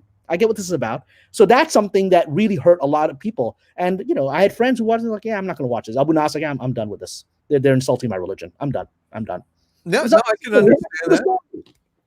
I can understand that. That is really kind of obnoxious, and it's just a morass of dysfunction and despair in Hollywood these days. And it's ego, and people believing their own myths and their stories. I had, in the first early years of my career at Doomcock, I actually had a lot of attention, and like the LA Times did a full page article on me, which I have framed up there, about me as being one of the sort of first Muslim guys to make it in Hollywood, and the New York Times did a thing on me. And so I got a lot of attention early in my career on Sleeper Cell and stuff like that. And then, after, I think I've said this in other podcast, after Obama was elected, I was like, we don't need we got our nice liberal president. We don't need this Muslim guy anymore. So my career took a major hit after that. And it's been climbing back up. And so I went through a moment of some real fame to a moment of humiliation to rebuilding. And I actually needed that because it kept my ego under control. So I didn't hopefully become what I'm witnessing here. No, yeah, absolutely. There's all sorts of atrocities in California and Hollywood. The animation commentator with a $5 super chat. Thank you, my friend, says, regardless of Star Wars being fixed, as long as Disney celebrates slavery in China and elsewhere, there can be no peace without respect. We reject. Well, there is that little niggling trouble of, cooperation with China and slave labor camps and so on. But, why nitpick the animation commentator? It's just insane. On a more optimistic note, Edward Asensios with a $5 super chat says, hail Doomcock and Harvey. You should have on Exozone. The story of the lost city of Irum is great. Yes, that is a story. That's a story from the Quran about an ancient lost city, a prophet, sort of an Arabian prophet, in the biblical days is sent to them to bring them to God, and they reject him, and then God destroys it. So it's like an Atlantis story. But there's a lot, I mean, aside from the fact it's in the Quran, so we Muslims believe that story, there's a lot of interesting archaeological stuff being done around Petra and other areas where people think it might have been. And so it is a fascinating thing. And there's a lot of stuff about haunted ruins that if you find the city of Iram, you're going to unleash all kinds of jinn that will destroy the world. So it's an interesting thing. No, it is. And I see I'm ignorant about this this branch of literature, but Edward Asencios says it would be a great one for Exozone, and perhaps we will look into that. Edward, thank you very, very much, sir. Mitch Thibault with a $20 Canadian super chat. Thank you, Mitch. Says, just landed on my last work break and Doomcock is live. I'll catch this on the replay in a few hours. Cheers to everyone in the chat. The chat is the best ever. Thank you, Mitch. Thank you for popping in, brother. Appreciate you and hope your day is going well.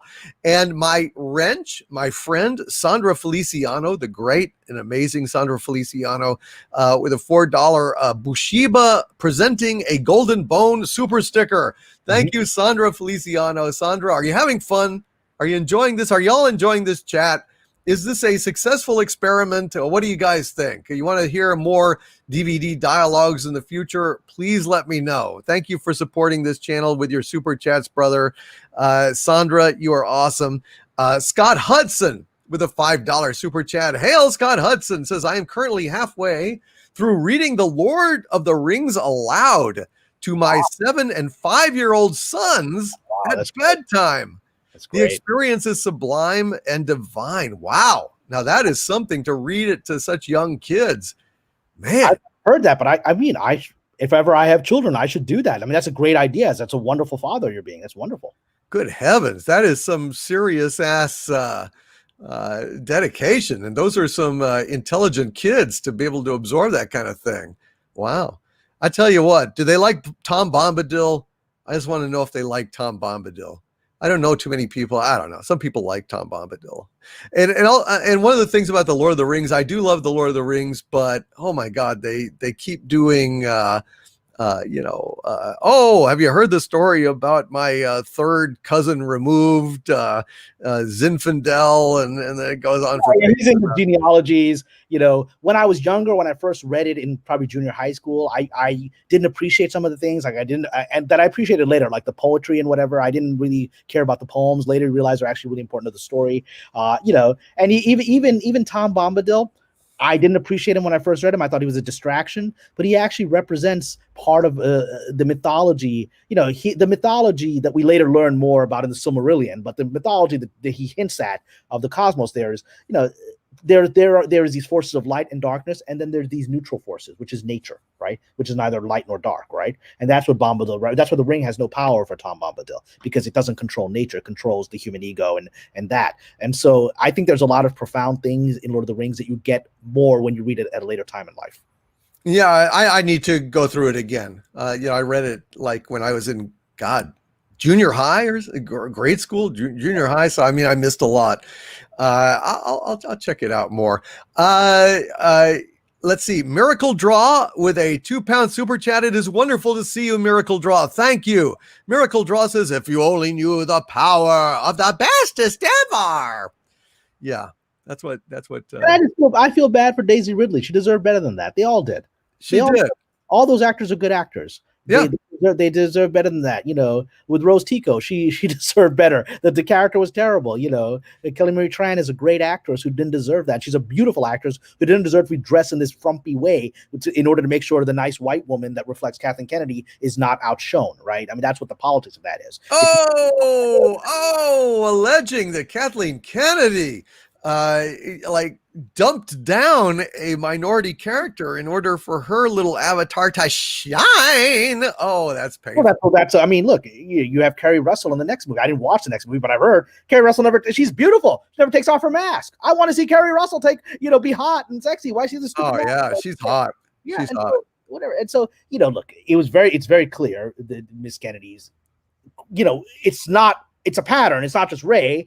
You also had in Rogue One, which I liked as a movie. You also had the heroine, Jyn Erso is essentially another white, British descended woman, right? Which is essentially what Kathleen Kennedy is, right? Brown hair. These are characters that reflect how she sees herself. I heard this. I cannot confirm this, but I heard this from someone, and please forgive me if I'm spreading misinformation. But I heard this from someone in the industry that said that the character, there was in Solo, which I did not see, right? The actual character that ended up being played by Khaleesi, right, who is again, British brown haired woman, right, was initially imagined to be an African American woman, and that was nigged by Kathleen Kennedy, who wanted another version of herself, and the African American woman ends up just getting killed. They give it to another character who gets wiped out, right? Which is pretty much how Hollywood liberal racists see things, right? I think that's probably true, but that's just a rumor that was told to me by somebody.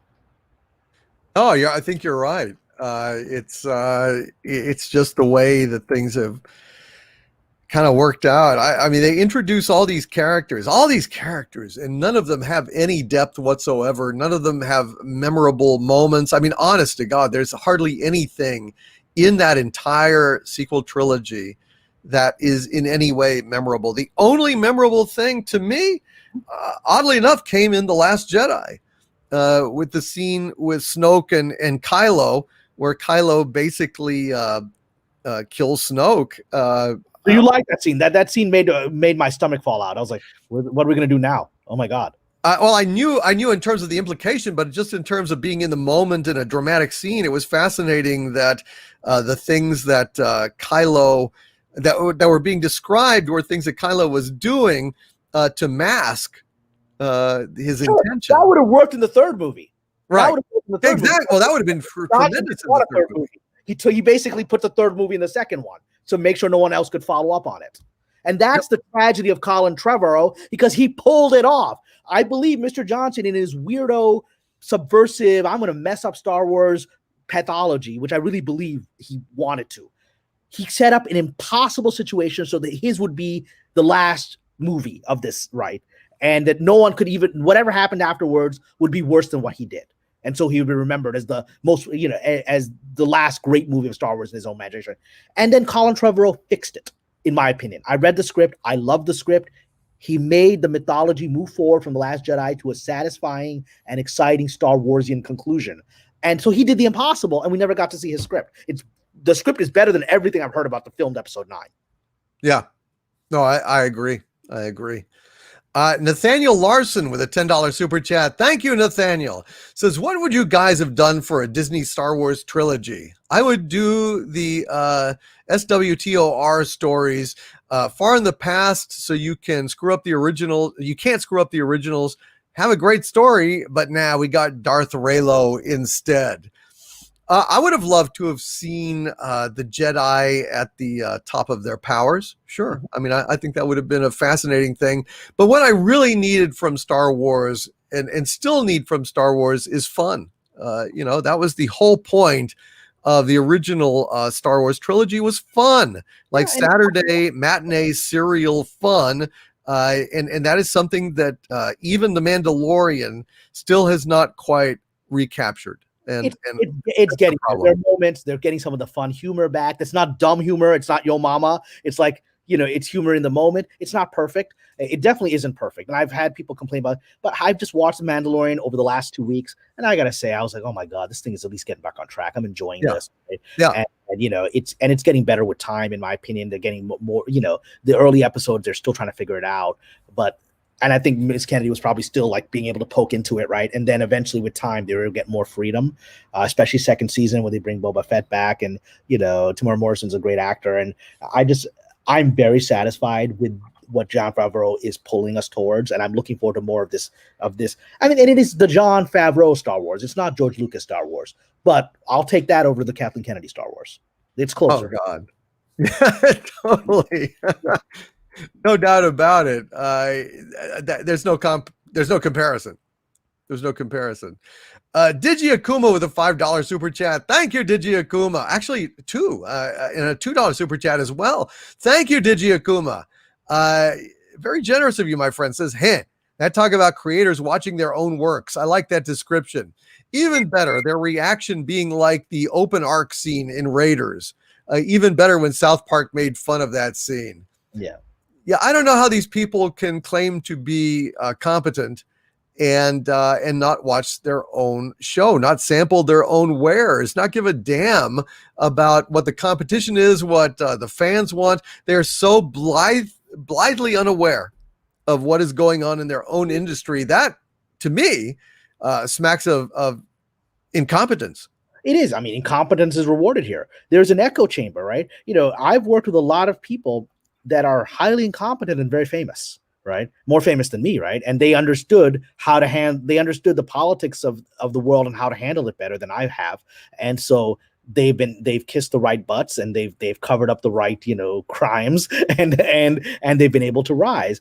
And I've had my ups and downs just because I'm just a straightforward person. I don't know how not to be a straight shooter. I try to do the political Machiavellian thing, and I can't sustain it. I just can't. It's not who I am. And so then I get into trouble. And so, but it is an industry where people fail up as long as you have the right network. That is why Miss Kennedy is still where she is. She has the right network, right? You don't want the optics of firing a white woman in a world where white women are elevated right now in this moment in history, right, as the ultimate victims and the ultimate authority, right? So you can't do that. And then you have, people like Mr. Kurtzman, who has been able to secure his own power. I don't know either these gentlemen, but I understand Robert Orsi when they broke up. I mean, I've heard from people who know them well that Orsi was more of a fan, and he wanted to do fan related material. And Mr. Kurtzman was more of a politician, and he understood the industry, how to play it, and Orsi wouldn't play along with some of this stuff. And so Kurtzman's like, well, this guy's dead weight. I got to get rid of this guy. I got to achieve my objective. And he has. I mean, from a point of view of money and success, he has it. Whether we are satisfied with the product doesn't seem to matter, but he's at the top of the game. He'll walk into the right restaurants and everyone's going to congratulate him. I walk in, I'm just another dude trying to get a burger, right? So, yeah. Well, it's not a meritocracy over there. Mm-hmm. That's for sure. And to make that very clear, Christopher Malloy with a $5 super chat. Thank you very much, Christopher. Says Queen Latifah is the equalizer on CBS. She's a great actress, but this is the example. They don't believe that anyone's going to watch. Even Queen Latifah, who still has a very large fan base, then is going to watch Queen Latifah in her own story that isn't based on this old white guy story from the 80s, right? Of the Equalizer. They don't believe that anyone's going to watch minorities because they don't respect them. I'm going to share with you a story that it always stayed with me, because I then saw a version of that come to fruition, which horrified me. Years ago, I was approached by an executive major studio. They had, remember the technology they now use for Luke Skywalker, right? To de-aging and all this technology. We had developed it. I'd worked on Tron, and we had developed it on Tron with Jeff Bridges, an early version of himself, right? So we showed that, and now the technology has advanced since then, but we started it. And so I was asked to come in and potentially develop a pitch for a movie using that technology that would resurrect Bruce Lee. Resurrect Bruce Lee, using the face technology. They'd just get some other actor to do the movements. Like, I'm sure it wasn't Mark doing all the lightsaber stuff in The Mandalorian, but they put his face on top. And so Will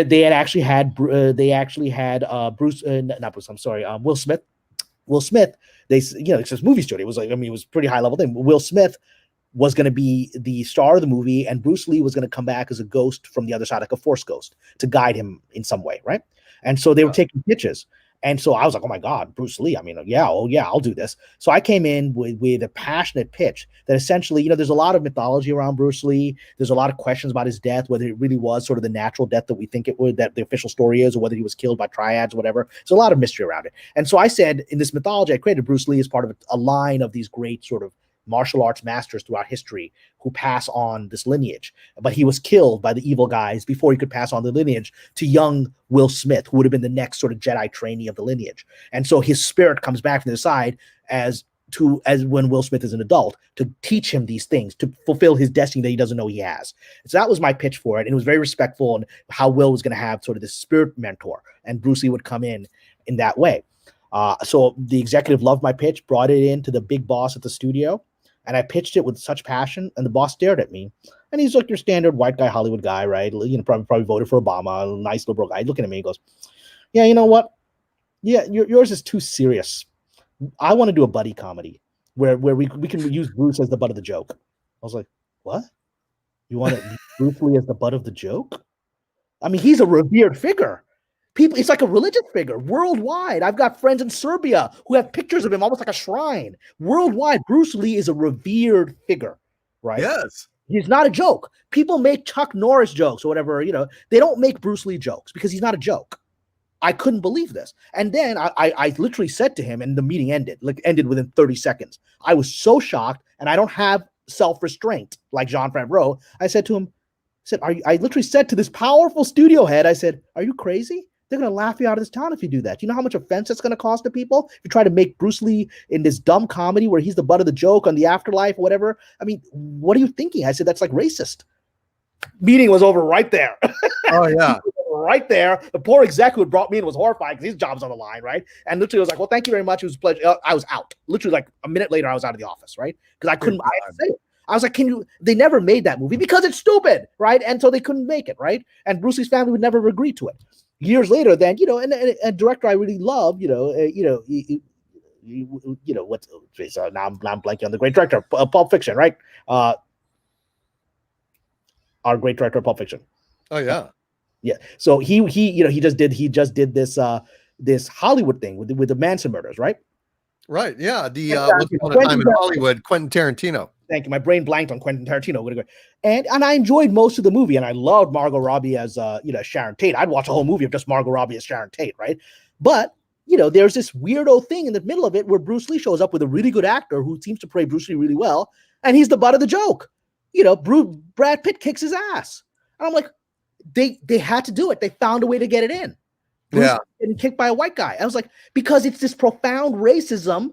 We can't let this Chinese dude, be the hero or even be heroic. He's got to be the joke. He's shown as a bit of a fraud in that movie who's like exaggerating his accomplishments. And I was like, what the hell is wrong with you? That's why Bruce Lee left Hollywood. He was treated like this. And he said, I'm always the racist butt of the joke. I'm Kato. The other guy's getting all the credit. The Green Hornet's getting credit. And I'm doing all the work. That's the joke of it, right?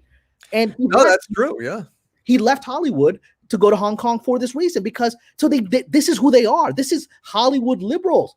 They hate Bruce Lee. They don't like seeing this Chinese dude getting the attention. It really affects their racism. And they all voted for Obama and Hillary. And this is the industry I'm in. And it horrifies you. I'm like, because I'll just say the truth. I'm like, what's wrong with you, man? Are you crazy? To the studio head. And I'm like, I'm out. Well, yeah, it's very nice, though. Right now I'm watching on HBO Max Warrior, which is a 2-season series based on the writings of Bruce Lee by the guys that basically put together Banshee, which is one of my favorite shows of all time. And it's set back in San Francisco in the 1800s. And really, I mean, they've done such a great job. Have you ever seen that? I have not. I know a lot of people love the show. Oh, wow. Yeah, no, it's really good. And they've captured Bruce Lee's style of Kung Fu, martial arts, and they have some amazing choreographed battles in that. And of course, the Bruce Lee character is kind of the lead character, the main part. It's quite well done, and you should check it out. But yeah, it's these people are posers. Yeah, these people are posers. If you want the worst racists in Hollywood, it's these SJWs because they are basically deluded. They call attention to division. They perpetuate division in pretending to fight division because they keep calling it out, and they make it so that people can't see anything but those divisions. It's disgraceful. Well, what they are, they're the Sith, right? I mean, they're Palpatine, pretending to be something else, and they're telling to themselves they're that. I mean, all these SJW racists I've encountered in Hollywood, they're all people that are bad people who decided to mask this by saying all these words, by saying all this diversity stuff, but their actions, like Mr. Johnson's actions. I brought diversity to Star Wars. I had an Asian woman. It's like, why did you write a garbage role for this great actress? Why did you make her look unattractive when she's stunningly beautiful? Why did you do these things? It's because you wanted to put that Asian woman in her place while still saying the words that will give you the accolades from the press. Yeah. I mean, it's just it's maddening. Cameron. It's absolutely maddening. Mark C here with a $5 super chat. Thank you, Mark C. Says, glad to see Cameron doing well and not like Batwoman living in a van down by the river. And again, the tragedy of Batwoman is, I've worked a lot for the CW. I've worked on Rain, I've worked on Nikita, I worked on Roswell. I've written 3 shows on the CW, so I know the CW really well, right? The tragedy is, they're just trapped in this SJW nonsensical storytelling, and then they had an actress that didn't work out the first season, and now they bring the black actress in and they give her an ugly costume, and they're just, it's just whatever. It is what it is. It is, and but I on this season 2 premiere, it was very funny. Literally, Batwoman, the new Batwoman, is living in a van down by the river. There's an airplane crash, and the costume of Batwoman crashes down right in front of this homeless woman's van down by the river, and she gets out and is like, a Batwoman outfit, and she puts it on, and she's pretty much good to go. She's Batwoman. She knows a little bit of karate, so it just makes sense that she would be. I don't know. Look, like I said, man, nobody asked me to, I just came off of another CW show. Nobody asked me to be involved in this, right? So you would have done better. I would have said, boss, I don't think this works, and I would get fired, which has been a consistent. Right. Which is people hire me because they like my talent, and then I say the wrong thing and I'm out. It's been right, because your talent is inconvenient to their narrative or agenda, and they don't want to be bothered with the truth. The truth hurts. Derek Peterson says, Doomcock, I didn't even know Batwoman existed until this week.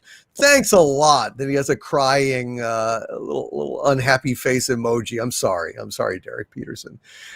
Geek Time TV says Batwoman is hilarious, and Full Mental Alchemist says she's a pretty girl, though. She is. She's a great. Like I said, of course they give her an ugly outfit.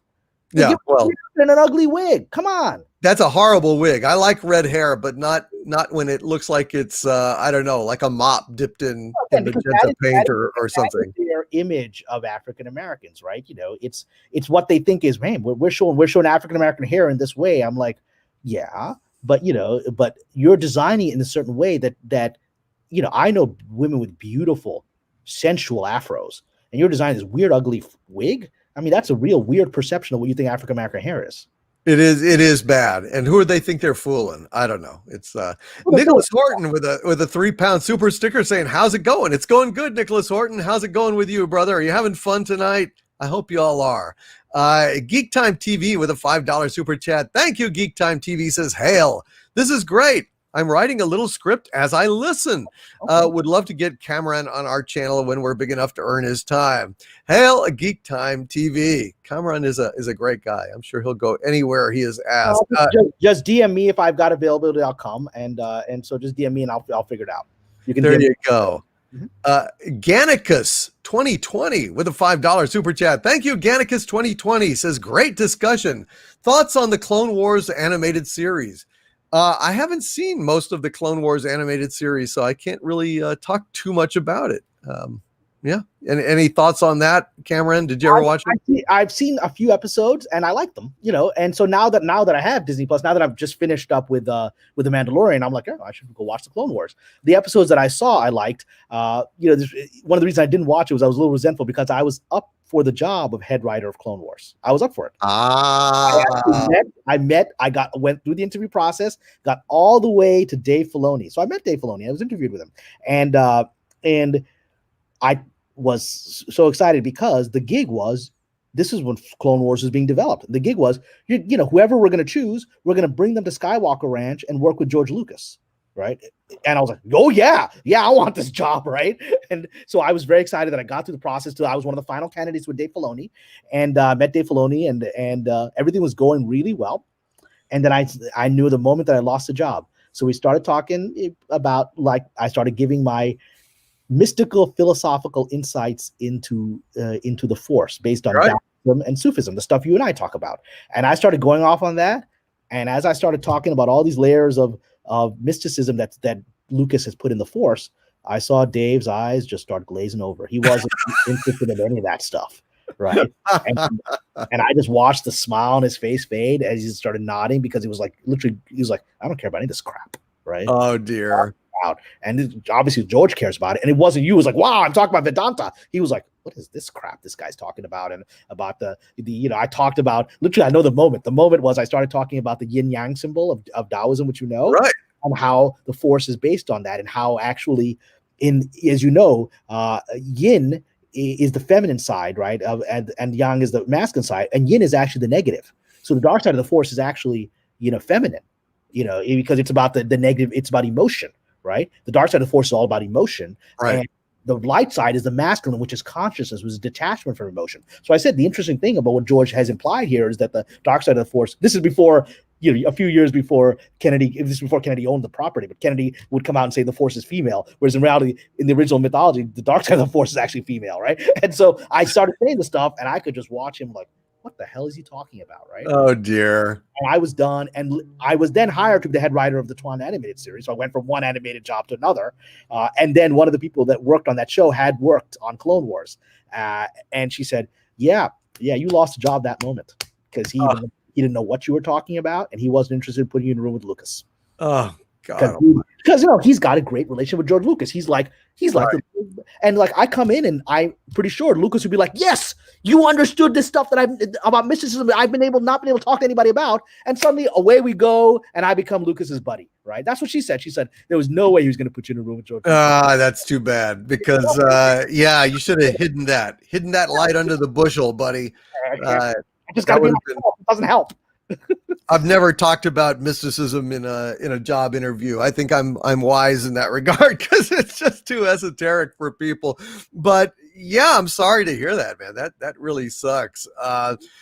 These people don't really understand what the hell they're doing. They really don't. Gannicus 2020 with a $5 super chat points out very wisely. Thank you, my friends. The Stranger Things understands demographics and crushed it with 80s nostalgia. Why do others in Hollywood not understand that Xers and Xennials have money? Why don't you go where the money is? Why don't you go where the passion is? For God's sakes, all of us Gen Xers grew up wanting these toys. Now we can afford to buy them. Why don't you sell them to us, you idiots? You hit a pivotal issue, which I've witnessed in my own career, right? Because when I arrived here 20 years ago, it was always about, we got to market to the young generation. This is pre-millennial, which is sort of the young versions of ours. It was still Generation X, right? And so the whole industry was structured about marketing to the young people, because Generation X was still, even the young ones were still making money. We had careers, right? And so that was the system we were all raised under, is that the older people were old fogies. They weren't buying stuff. So you got to market to the young people. The problem is, as a decade went by, that Generation X aged into us, which is the middle-aged people who are living our lives and our businesses, whatever. And then these young millennials who are living with their parents start rising. So suddenly all of us that were trained to market to these kids have a market that doesn't have any money, but we haven't been told that, right? So everyone is still marketing, all these marketing departments. Everyone's thinking kids. I'm like, these kids are broke. These kids don't have jobs. That's not the kids we knew 10 years ago. But right. Why do you think that they're parked on their fucking couches in their PJs tweeting about social justice and shit when, it's very convenient for them? Get political. Why are there so many of them want communism? Why is Marx now this big thing? It's because, man, they're like, all right, well, capitalism, or what they think is capitalism, hasn't worked out for me. So I just want a system that's going to give me what I want, and I don't want to work for it, right? And I don't like people being richer than me. I want it all equal. So why are all these guys saying this stuff? It's because it hasn't worked out for their generation for a lot of reasons. I don't think it's because of capitalism. That's a whole other conversation. But we were still being told this is the generation that has money. I was like, man, these guys got no money. What's wrong with all you people? But this is a machine that's been in play for a couple of generations, where you always give to the younger generation, which has money. But now this generation's broke. And now it was Star Wars. Again, all this nonsense came from pandering to what they thought was this young generation. They thought this young generation that was being raised all these weirdo identity things and weirdo sexual identity stuff, that they had to put it out there instead of just living it, right? They said, we got to put it out there. You're all this stuff, Lando's got to be pansexual, right? Because that's what the kids are talking about, right? I'm like, yeah, those kids are talking about being pansexual all the time. These poor kids don't got any money. All of us that loved Lando as the charming, smoothie who tried to take Leia away from Han, we're the ones that are going to buy the Lando stuff. But they don't. they had to learn it the hard way. That's right. So this generation is attracted to the panhandler sexual aspect because they have no money. They're broke. So panhandling appeals to them. They're on porn all the time. And all they're doing is they got nothing to do. So they're on porn all the time. And so their sexual identity flows with the porn. Right? And so whatever. It is what it is. It's where we are. And Disney has woken up to it. And I think as long as Favreau and Filoni are there, I believe Disney will lead us back to good storytelling, which is remarkable because Disney has been the evil empire for decades, but now Disney is the broke evil empire. And so they have no choice but to start giving the audience what it wants. That's very true. And in fact, I got a recent tip. Another video is coming soon that is going to wake people up. This is a hell of a story I got about the situation over at Disney, but we'll let that pass for now. Mr. Tickle Trunk with a $5 Canadian super chat again. Thank you, Mr. Tickle Trunk. Says Boyega deserved better too. I would really love to hear Kamran spitball a good Finn story arc, the stormtrooper deserter fighting for the other side. I would like it if in the original, the first arc of Finn's arc, he escapes, crashes his TIE fighter right on top of Rey. Take that and run with it, Cameron. Go ahead. Well, then it becomes the buddy story, which it should have been, right? The buddy story with him and was it Poe, right? Which everyone assumed because our generation only thinks about sex. They must be lovers. They can't be buddies, right? Their male friends can't be friends. Right? Oh God! But taking that where it is, Colin Trevorrow gave Finn, in my opinion, a brilliant ending because in Colin Trevorrow's script, Finn returns to the stormtroopers and converts them and leads a stormtrooper rebellion. The First Order suddenly faces an insurrection of stormtroopers that have been de-brainwashed by Finn. That's the natural thing you would have wanted to get this character to, but we never got to it because he was this racist trope. Yeah, they were more interested in Rey being the amazing Wonder Rey, being the Kathleen Kennedy surrogate, being girl power, being the Force's female, rather than actually advance the cause of the so-called progressive minority rights and putting forth a new narrative. I mean, he was so dispensable that when China raised an objection, they took him off the poster. Yeah, of course. Am I mistaken? Look, I mean, I worked in China. I worked in Beijing for a few months. I helped develop a spy show there based on Nikita, which is a show I worked on, like a female spy show. Oh, you worked on Nikita? That's a great show. Yeah, it was a great show. And Nikita. Yeah. And then, so I saw, and I love the Chinese people. I despise the Chinese Communist Party. I saw up front what it was. Every one of our scripts had to go through Chinese censors, right? Because that's how it works. Everything has to go through them. And I saw how they had destroyed the Chinese spirit of these people, and they were crushed, which is, I think, what's happening to the whole world now. It's happening, unfortunately, here in America. And so I have great hatred for the Chinese Communist Party because I saw what they did to their own people, and the people were trapped. But setting that aside, there's also very profound racism there, as there exists throughout the world, and I think it's fair to say in many Asian countries, Africans and African Americans are not often well treated. I have a friend of mine who is African from Senegal, is one of my closest friends. He tells me a lot of stories. He married a Japanese woman in Japan. He's got a son there who's half African, half Japanese, right? A beautiful kid, and this kid is being raised in an environment where he's often isolated because he's black in a Japanese culture. And Japanese culture is wonderful, but all these cultures have these race issues, and Hollywood's like pandering and then says, "Oh, our money, yeah, take the guy off get the black guy out of here. We don't care about him anyway. He's got a stupid role. He's not matter." Yeah, absolutely. Which kind of answers the next super chat here. Loki 07 with a $5 super chat and another $5 super chat. Actually, 3 $5 super chats in a row. Thank you, Loki 07. It says, compare the way that Lucas portrayed actors played by minorities to the way that Kathy and company have. Sure. It's true. He treated Lando and those guys like they're regular characters and regular people. Even more, Lando is so charming that he thinks he can steal Leia from Han. Right. And he's a toxic male, which I identify with. So, because that's the masculine side of the divinity. But yeah, and he's complex. He's a rogue. He's a scoundrel. He's on the wrong side. He repents. He becomes a hero. He blows up the second Death Star. That's a journey, right? And you're like, I've had so many, African Americans say how much Lando's complexity meant to them, right? They never felt pandered to by George Lucas.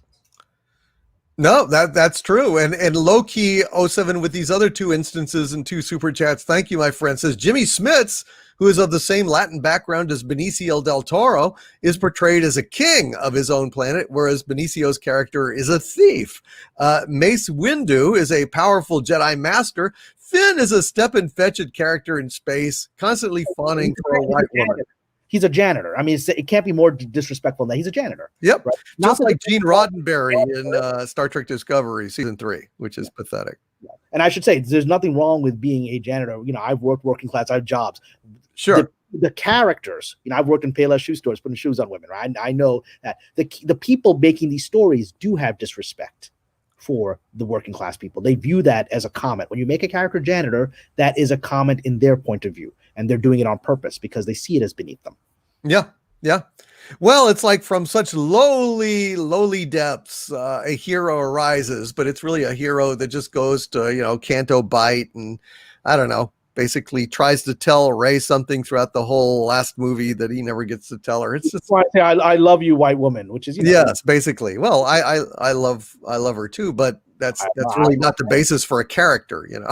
Well, probably evolve because I don't have. I have maybe about 20 minutes or so more I can spare. Then I have some other obligations, but I would love to talk about a few other things, including the lovely ladies, including UFOs, whatever we can get in the next 20 minutes. Absolutely, Cameron. Go ahead. Go ahead and like talk about. Well, first of all, let me read any super chats that are directly to you. DP with a $5 super chat says Cameron is a great guest and highly entertaining. Keep up the great work. So DP is a fan, Cameron.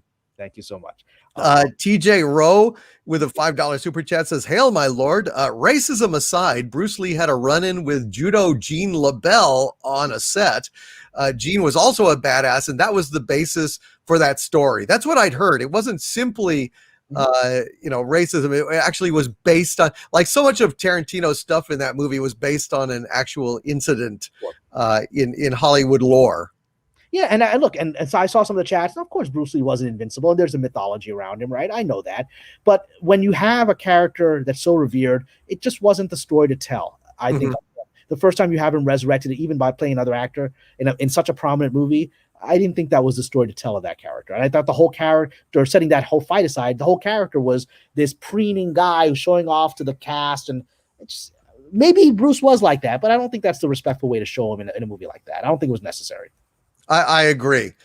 Geek Time with a $5 super chat. Thank you, Geek Time. Says, Kamran, I would have loved your Bruce Lee movie. I hated that stupid part in Once Upon a Time in Hollywood.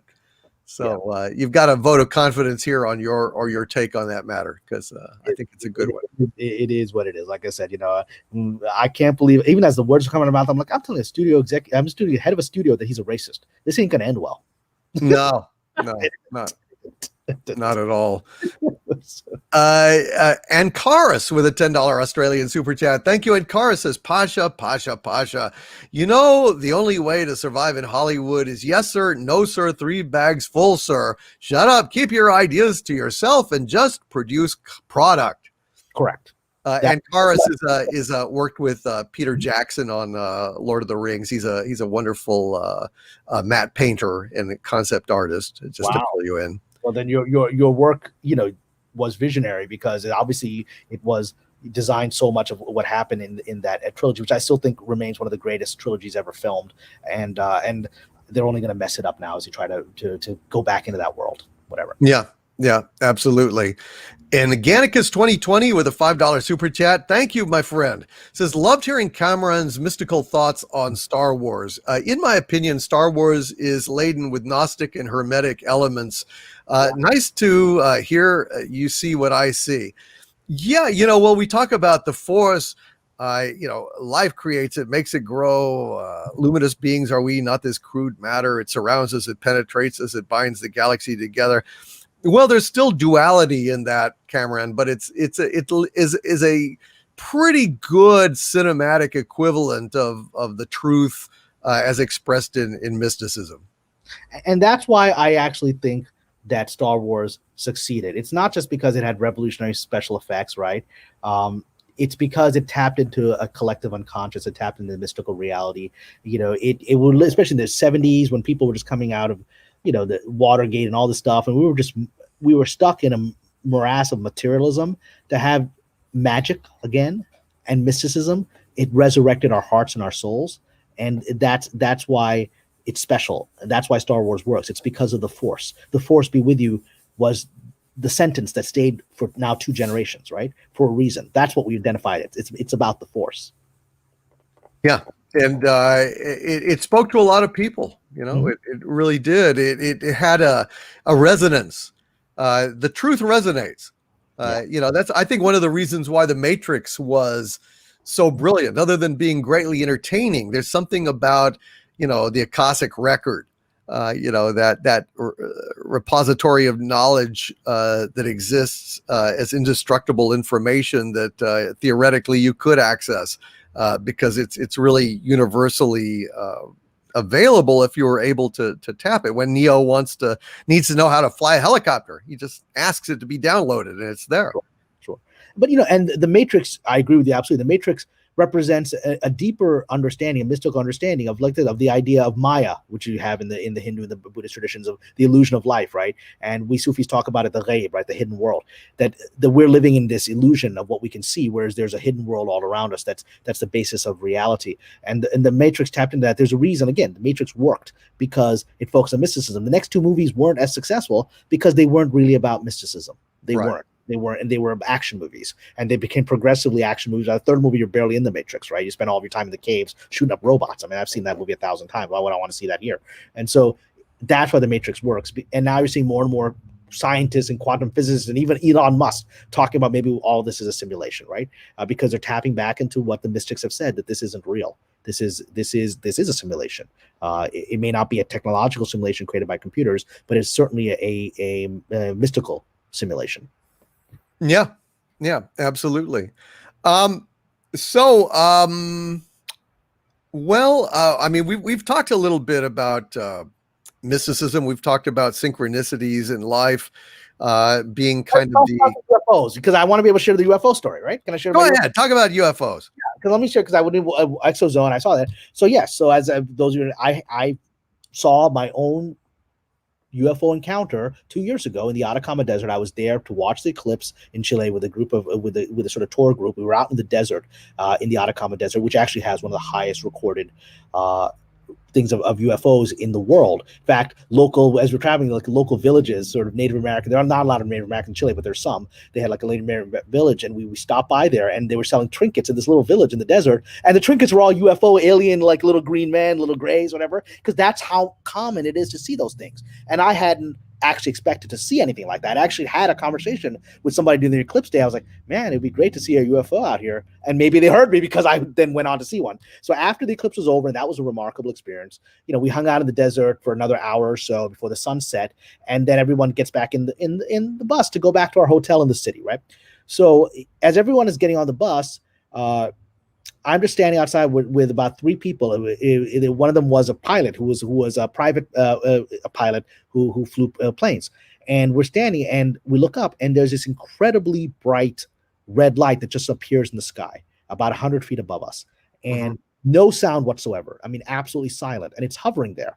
And it's incredible. I mean, it's like a strobe light. It's that bright. And the sun has just set, and we're like, what the hell is this thing? I mean, I know drones, and it's not a drone, and it's not making any sound. Even drones make sound, right? Anything that we create that moves air makes sound. And it's not an airplane, it's not a helicopter, and it's not far away. It's right above us, and it's really bright. And we're like, and it's just hovering there. And we're like, what the hell is this? And I turn to the colleague who's a pilot. He's like, well, that's not a plane, that's not a drone. And he's like, are we seeing what we're seeing? Is this really happening? So the 3 of us are just standing there. We're just in wonder. This woman there, we're like, oh my God, this is really happening. This thing is there. And everyone else is on the bus, so no one else saw this, just the 3 of us. And then it's there, and this encounter lasted maybe about 5 minutes altogether. So that's a long time. 5 minutes is a lot when you're standing alone in the desert. That's a long time, right? And you're looking up and like, this thing is not going away. It's not moving. It's not in any way. I mean, what the hell is this? And then it suddenly flipped a different color. It's not like a flashing light of an airplane. It was red, bright red ball of light. Suddenly it's a bright green ball of light. And now it's this bright green ball of light hovering above us. And it stayed there in that color for about another 3 minutes, right? So it was like 2 minutes is red and 3 minutes. And then finally, at the end, it turned back to red. bright red hovering light. And then what it does is this, it shoots up in front of us in the sky. So it's already 100 feet above us. Then suddenly shoots up in a parabolic arc, in this weird parabolic arc, and starts hurtling towards the earth. And then just before it hits the ground, it vanishes. Wow. Like, planes can't actually make that kind of movement. It's aerodynamically impossible, right? What we just witnessed. And then it just vanished, and it vanishes in the desert right in front of us just before it hits the ground. We're like, oh my God. I mean, I'll tell you, the moment I saw the light, my heart started pounding. Before my brain thinks, is this a UFO? My heart started pounding viscerally. And I had this adrenaline rush, and I was afraid and full of wonder. And I didn't know why, because it's just a light in the sky. You don't have that reaction from a plane or a drone. And I was like, what is happening? My body reacted to it. And it was something my body knew, this is not normal. And then, so we're standing out there, we're in wonder. And finally, the bus driver, who was sort of an indigenous Chilean, like, so there's not a huge Native American community in Chile, but there is a small indigenous population. He was indigenous, and he came out and he said, hey guys, we need to get on the bus. Well, what's up? What's happening? And we're looking, we're like, we saw this light in the sky for the last 5 minutes. What is this? He goes, oh, that's one of the UFOs. My people see that all the time. They've been here for hundreds of years. Let's get on the bus, right? So he's like, yeah, it's been hundreds of years, right? In this area, they're always here, right? And that's why, like, the locals are selling UFO trinkets in the desert. Like, why are the locals selling little gray men trinkets, right? Because so many people see something that doesn't make any sense in their community in this desert. And when I got back on the bus, we immediately, the three of us, excitedly shared with other people, and literally people laughed at us. They're sitting in the bus the whole time it's happening, and they didn't step out and see it, right? Yeah. People laughed in our face. One professor started mocking me. He was like a professor or something. He's like, I didn't know we had all these mentally ill people on this eclipse thing. And he wouldn't stop, because after the eclipse, we still had a couple of days in Chile that we did sightseeing. And wherever I would go, we'd be walking inside, and a plane would fly over, and he would tap me on the shoulder and go, oh, there's your UFO. Like that kind of jerk stuff, right? And he wouldn't drop it, but it would really threaten them. It really threatened them. And I was like, this dude's a pilot. He's telling, they didn't want to hear it. It so threatened them that this had happened in their vicinity, and it was against their paradigm, that we all had to be dumb, or we all had to be crazy. And it wasn't just me. It's multiple people. Like, we saw this. They're like, oh, you're all idiots. You're all, and I pointed out an article. I pulled up an article on my phone and said, look, here's the article that's about how the Chilean government is investigating UFOs in this area, in this part of the Atacama Desert, because there's so much of this phenomenon. And he looked at it and goes, well, look at the source. And it was some Fox News had just reprinted a Chilean news report about this, right? And translated. Yeah. He's like, well, it's Fox News. Here you go. That's not real. I was like, is that your response? You're not going to actually read the information because Fox News said it? And I got my own issues with Fox News, but it was like, literally, it was just a translation of a Chilean article. So it hurt me so deeply that people didn't believe me and mocked me, because it was such a profound spiritual experience. I felt I had entered another reality, and it was shared by other people. We're just mesmerized. We're like, this isn't normal, and we're being given this gift. And I had just said an hour before to a guy that's like, man, I'd love it if we saw a UFO out there. But I said it without thinking about it. And it's almost as if these entities heard it. And they vibed with it, and they came and they showed themselves. No, you're right. What it is, it's the certitude of stupidity. Mm-hmm. There is an absolute cocksure quality to the stupid people out there. Yeah, there's no doubt whatsoever. They do not question. They ride in their comfortable ruts.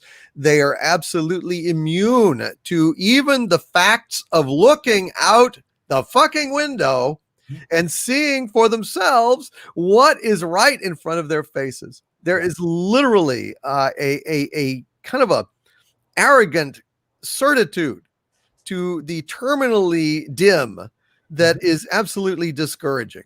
There's no way to dissuade these people. There is no proof.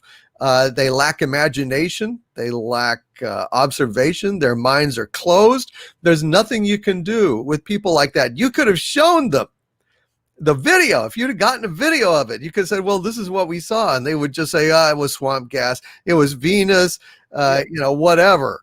These people are really ultimately anti-intellectual, anti-science, anti-knowledge. Their minds are closed. You must have an open mind if you want to learn.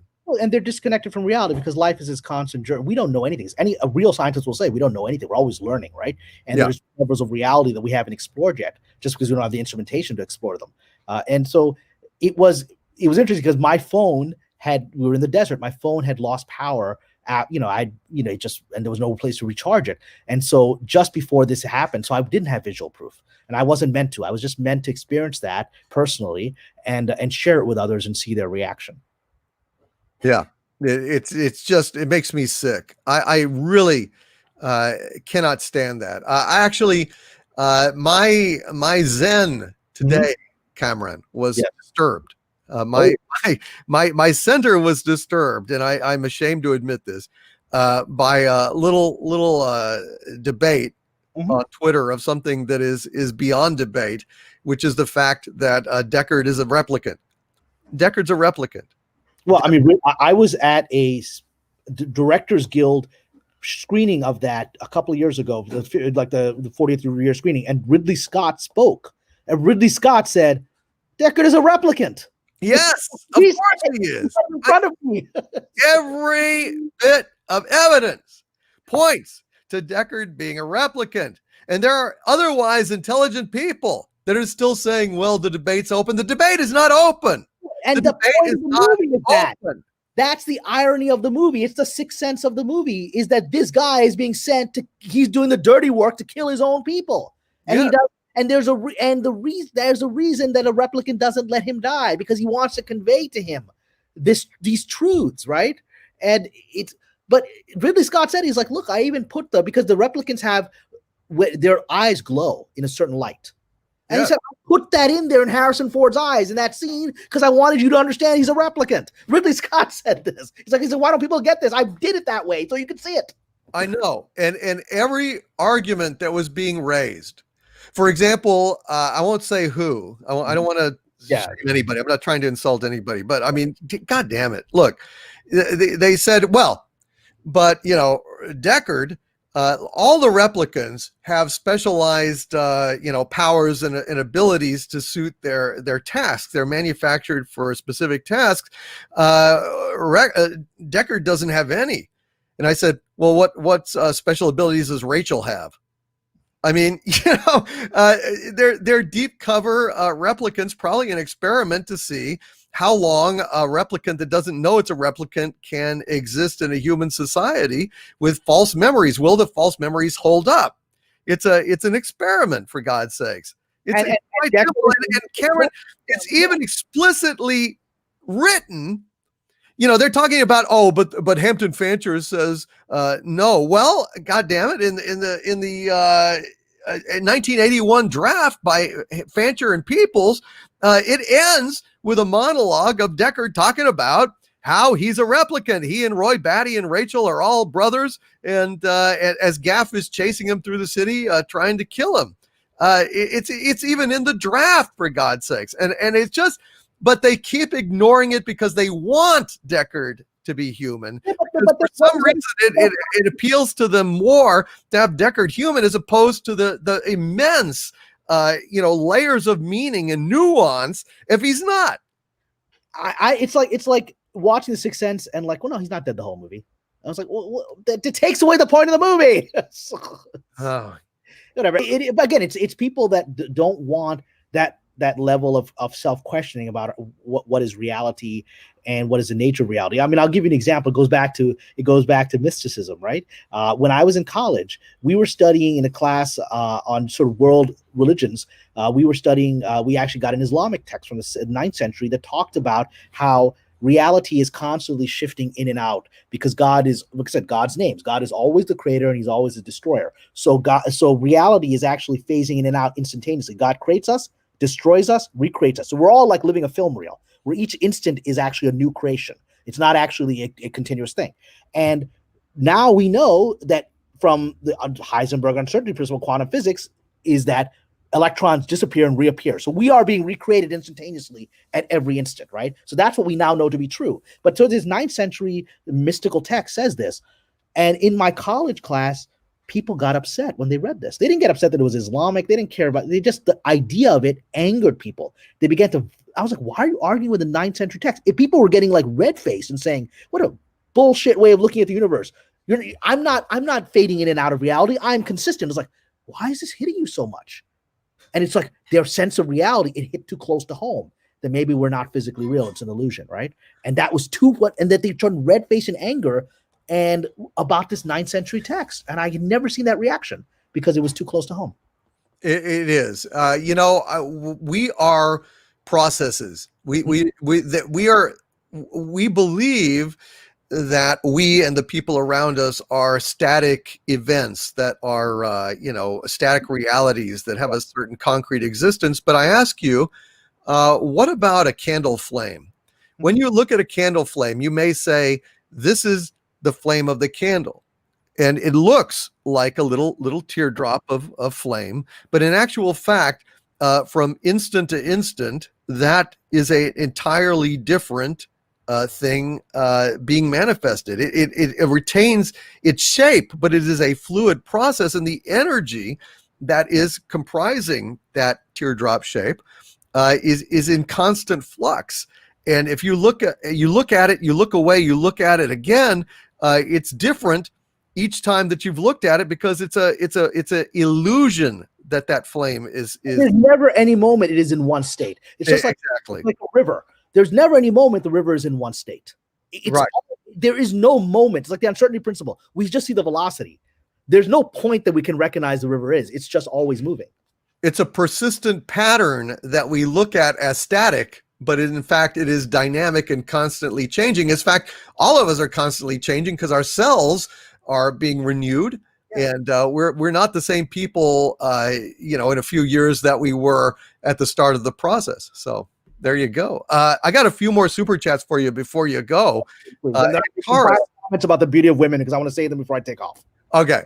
And Cars with a $10 Australian super chat says, Pasha, check out Daryl Anka's 30-year channeling of Bashar the ET if you're into spirituality. Bashar the ET. I've actually checked out a couple of the videos I saw about him. Yeah. He's interesting. Oh, yeah. Okay. And Carr says, consciousness, nature of reality, synchronicity, etc. This might interest you. It's a trip. It does sound like a hell of a trip. Girthy Guitarist, SD, with a $4.99 super chat. Thank you, Girthy Guitarist. Says, I made a Luke and Magic of Myth video on my channel. Curious of what Kamran Pasha would think. Hail Doomcock and hail Sanity. Hail Girthy Guitarist SD. Thank you for the super chat. Send me a DM through Twitter if we look at anything, please. There you go. He's willing to look, folks. He's willing to look. So yes, the beauty of women. I tell you, please. I find women to be the most compelling thing, possibly just ahead of philosophy itself. And you and I share this affinity for the feminine, for beauty. That might those sexless Puritan SJWs would call us toxic males, but really we appreciate women. Well, because, and I'll go back to my Sufi mysticism. I said God. We talk about God having, as we again within the world of the duality, God has two elements within his nature: the masculine, the Jamal, the power, and the feminine, the Jalal, which is power, and Jamal, which is beauty. And so women in the Sufi tradition are the physical manifestation of God's essence of beauty. And that's what always takes a new form. And so for me, the people have often said to me, like, right, you're always posting hot women on your Twitter. Aren't you a religious dude? I'm like, yeah, to me, that's an exploration of religion for me, because the beauty of women is a reflection of God's beauty. And it is the life force that keeps us going. I mean, that is, ultimately you see people like men who are misogynists who hate women. It's because they ultimately hate themselves. Right. And the women reflect the life force, and they're so disconnected from themselves. They project that onto women. Right. And so that's where sexism, all that stuff comes from. It comes from a disconnection from your own life force. But when you love your life force, then you flow with it. And then, you can be the masculine that charms the feminine. And in my experience, most women like masculine men. They like strong, confident men who have a direction, who can be dominant and all those things. They like those things. And that is the reflection of God's power and beauty in the dance of life, right? And what has been happening in Hollywood in the last generation of an effort to desexualize things in this weirdo Puritan way. But it's more than that. It's an effort to make women masculine and to make men feminine. Absolutely, to kind of blend and homogenize the two divisions and make neither of them recognizable to each other. It's very akin. I've drawn this parallel to the Anti-Sex League in 1984, where basically they're trying to remove sexuality from human nature, which is absolutely what SJWs are all doing. They're all trying to remove humor, sexuality, certain intellectual processes from human nature in order to further their aim of, I don't know, homogenization, the hive mind, whatever it is. And control, because it is, and I actually think, I remember in 1984, I think one of the characters says, sexuality is sexual pleasure is the one thing that the state has not yet figured out how to control, but we're going to figure it out, right? Because it's the one uncontrollable, it's the life force itself. It's the act of creation, right? It is the masculine feminine bonding to create. It is the part of God, his consciousness and his emotion coming together to create reality. And so it is our sexuality that actually brings us back to God in a very tantric way. And that is exactly what authoritarians don't want, because the moment we allow ourselves to be men and women and to experience the dance of that, we are free and we are more powerful than the physical world, because we become the creators of the physical world. We create new life. And that is very threatening to people that want to control your life. They don't want you to find your divinity. And it is through sexuality that you can find your divinity. That is one way. Of course, all paths lead home. There is no way that you can become lost. Although part of the fun of the game of manifestation is pretending that you can get lost, pretending that there is something to lose or gain. What would you say to people who say that we are here to learn lessons and perfect ourselves? Personally, I don't see that at all, because there is no me to perfect. I am already perfect. Everyone is perfect. Everything is perfect. The great Christian mystic said, "And all shall be well, and all shall be well, and all manner of things shall be well." Well, actually, all manner of things are well, because there is nothing happening that is not part of the divine intention. On the deepest mystical truth, that's absolutely true, because everything is part of God. Like I said, even Satan is a manifestation of one of God's attributes without the balancing of other attributes, right? So I would agree with that on the highest sense. The interesting thing is you are true Vedantist. You are always about returning to that undivided source. We actually have something. We have two levels of it. We call it fana, which is returning to the undivided source, which is the law. Fana means extinction. So the extinction of your ego and your sense of individuality and merging into the divine. But that, in the Sufi tradition, that's only halfway there. The second part is baka, which is returning to the physical world, because God has created this reality. And so now taking that realization and bringing it back into the fluid form of life itself. And that's where ultimately we have, in this phase of existence, we have rules, we have morality, we have all of these things, and they're necessary. They're necessary in our interactions with each other within the illusion. And ultimately, even in returning to the one, because I agree that everyone eventually returns to the one, the journey can be painful. If you're on the wrong path, if you can deny, like, so we talk about sexuality, you can deny. We have all these people talk about, all these new sexualities. And the people I've met who embrace those identities, a lot of them aren't that happy.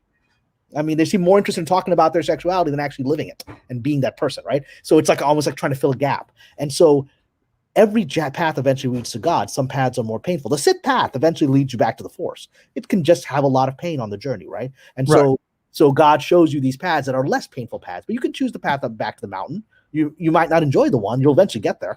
The hope is to get an enjoyable path. Right. But it doesn't matter ultimately to the self. In fact, I would say that people who are unenlightened, who do stupid things, who do evil things, are necessary to the functioning of the entirety, because without evil, you can't have good. Without white, you can't have black. Without wet, you can't have dry. And without Ryan Johnson, none of this would exist.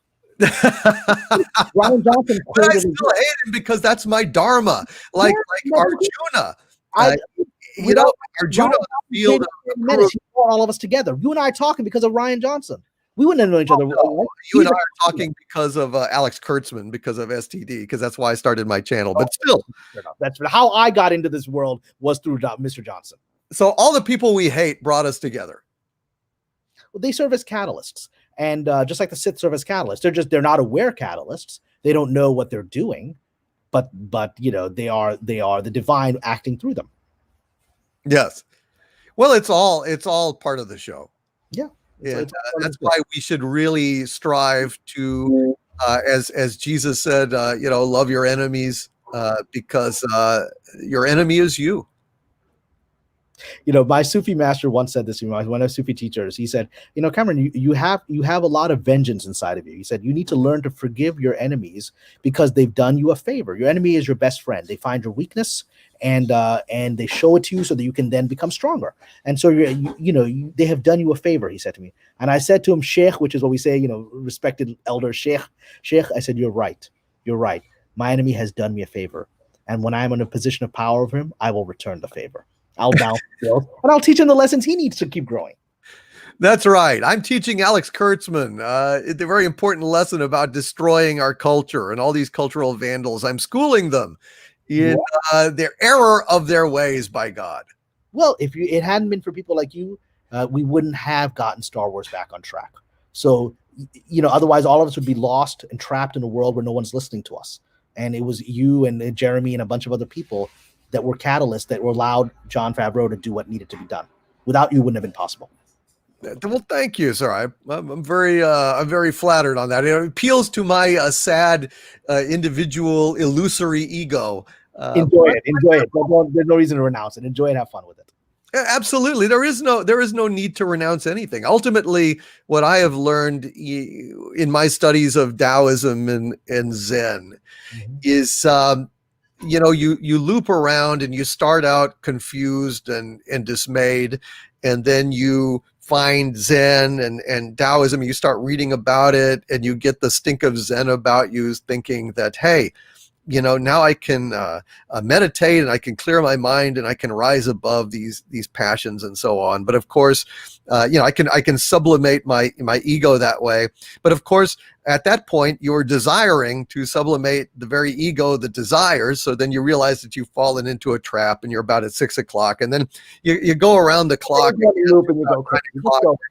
You feel despair, and you kind of realize the futility of the whole thing, and then finally, you ultimately in Zen arrive back to exactly where you were and realize that there was no need to go anywhere else, that everything was perfectly fine exactly as it was, and you're simply accepting of that fact.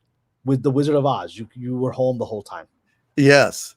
That essentially is my realization, that we're all perfectly serving our purpose by being ourselves, because ultimately there is nobody else in all of creation exactly like you, and you are a nexus. You are an intersection point for the divine to perceive itself, and you are indispensable to creation, because there is no other viewpoint like yours. And I would say that's especially true of beautiful women. And I'm so grateful that's part of the manifestation in this illusion. I'll take it. 100%. Thanks to beautiful women for allowing us to look at them and hopefully caress them. They give you energy. Just a month ago, I was driving down abandoned Los Angeles, where everyone is terrified and wearing a mask and just looking like drones, right? And we're driving down the street, and I live near the beach, and a beautiful woman, redhead, wearing just a bikini, no mask, just walked down the street. And she had the most shapely body I had seen in years in working in Hollywood. And I almost crashed my car. And I hit the brakes because I was going to crash my car. I was so distracted. And she knew everybody. She was wearing she was bikini and Daisy Dukes, right? And she knew everyone for 2 blocks over was staring at her. And she loved it. And she pretended she didn't like the attention, but she loved it. And she gave every one of us a blast of energy. I had a smile on my face for the rest of the day. She gave me a blast of divine energy just there. And I thank her for that. Yes, absolutely. I am extremely grateful to all the beautiful women out there. And in our chat, what would life be? Yeah. What would life be? And I don't know. I don't know why women and men fight so much. I mean, they are different. They have different perspectives and different desires. I wish we could all have harmony all the time. And there's no creation comes through sexuality is not just an act of love. It's an act of war. There's power, there's domination, there's submission. All of those are part of it. And that's how creation works. The conflict is how life is created. And that's a good thing. You know, the thing is, in the past, I have been involved with women who claimed to want an alpha male, a dominant man, but then they don't like being dominated. That's the nature of the feminine. That's the nature of the feminine. And I think that's it. And I say this as all you women who are in the chat know how much I love women. The nature of the feminine is to change and to challenge you. That is why Lucas understood that the dark side of the Force was female, because the Sith are there to challenge you. They're there to wake you up. They're there to make you get off your lazy butt. Like my Sufi master said, they're your best friends because they're getting you out of your stagnant mediocrity. The moment you're comfortable with one kind of mode, she's going to flip on you and make you become another kind of person. And she's keeping you on your toes. She's making you live. That's the gift that women give us, men. They make us live. Yes, women are absolutely wonderful. And I love them. So, and on that note, I do have to head out. So thank you. I'm so honored, Doomcock, that you would have me on this Harvey special broadcast. I hope you do many more. I hope one day you'll have Mr. Kurtzman on. He'll say, it was because of you that I finally was on the right path. Maybe a few years from now, but I hope that is part of your journey as well. But changing a lot of people's minds and lives, and you're affecting the industry in a real way. And if you don't know that, I'm telling you, you are changing the course of the industry as one channel. It's remarkable. I thank you very much for that. That is a very kind thing to say. And it has been a great pleasure having this conversation with you on this inaugural DVD dialogue. Kamran, thank you. Maybe we can do this again sometime. It was an honor, and we'll talk later, sir. God bless, my friend. We'll talk soon. Take care, Kamran. Thank you. Thank you. Bye-bye. Well, guys, this has been an awesome thing. I'm going to stick around and read the rest of these super chats, Kamran. Well, I'm going to have it out, so I'm going to say my farewells here to everyone in the chat. I was able to respond to a few of you, and just keep giving our master Doomcock here money. It keeps in business.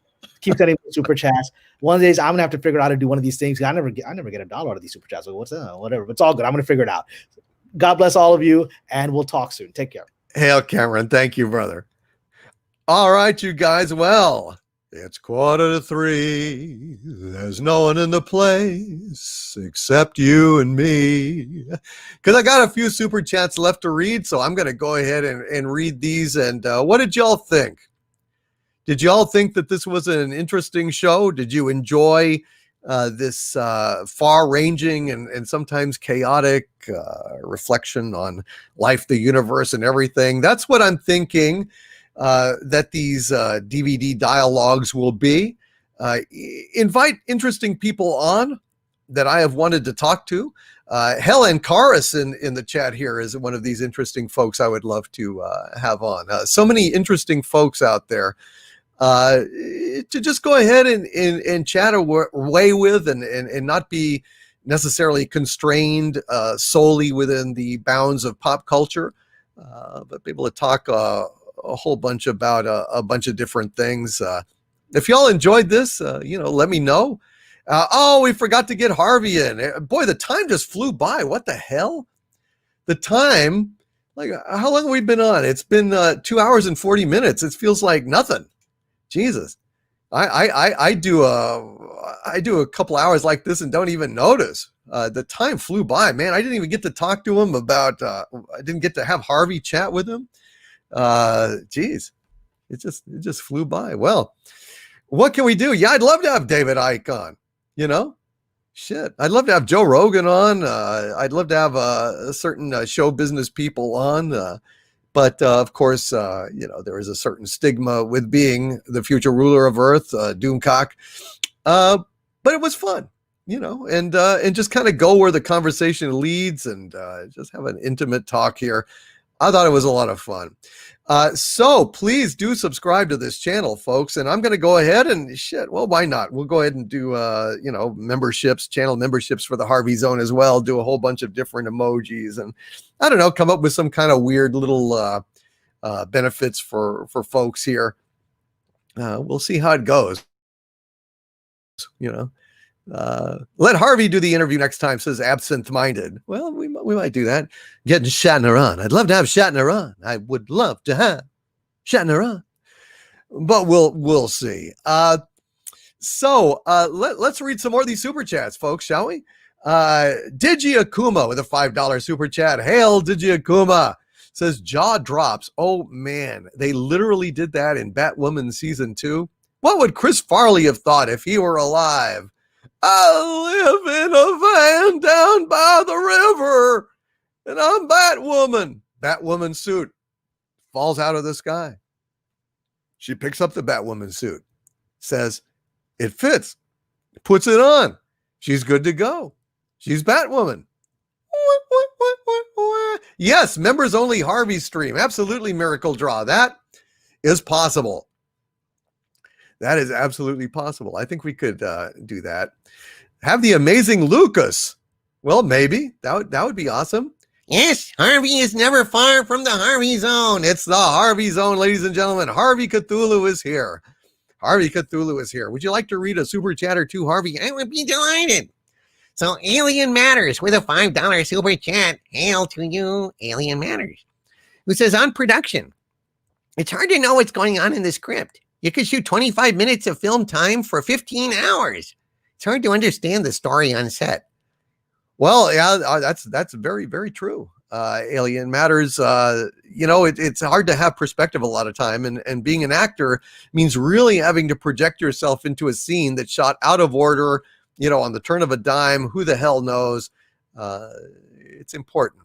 It's very important to place a time and a place on there. Rob Altus with a $5 super chat. Hail, Rob! Says, great idea for Harvey Channel DC. Love to hear Cameron's insight. Thank you, Rob Altus. Yes, sir. I enjoyed it very, very much. I really did. It was a lot of fun, folks. Mark C with a $5 super chat. Hail, Mark C.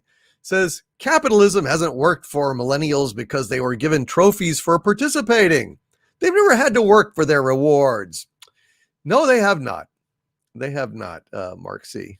They really don't like the idea of achievement. They don't like working for anything. It's a funny thing. They're really quite immune to that sort of thing.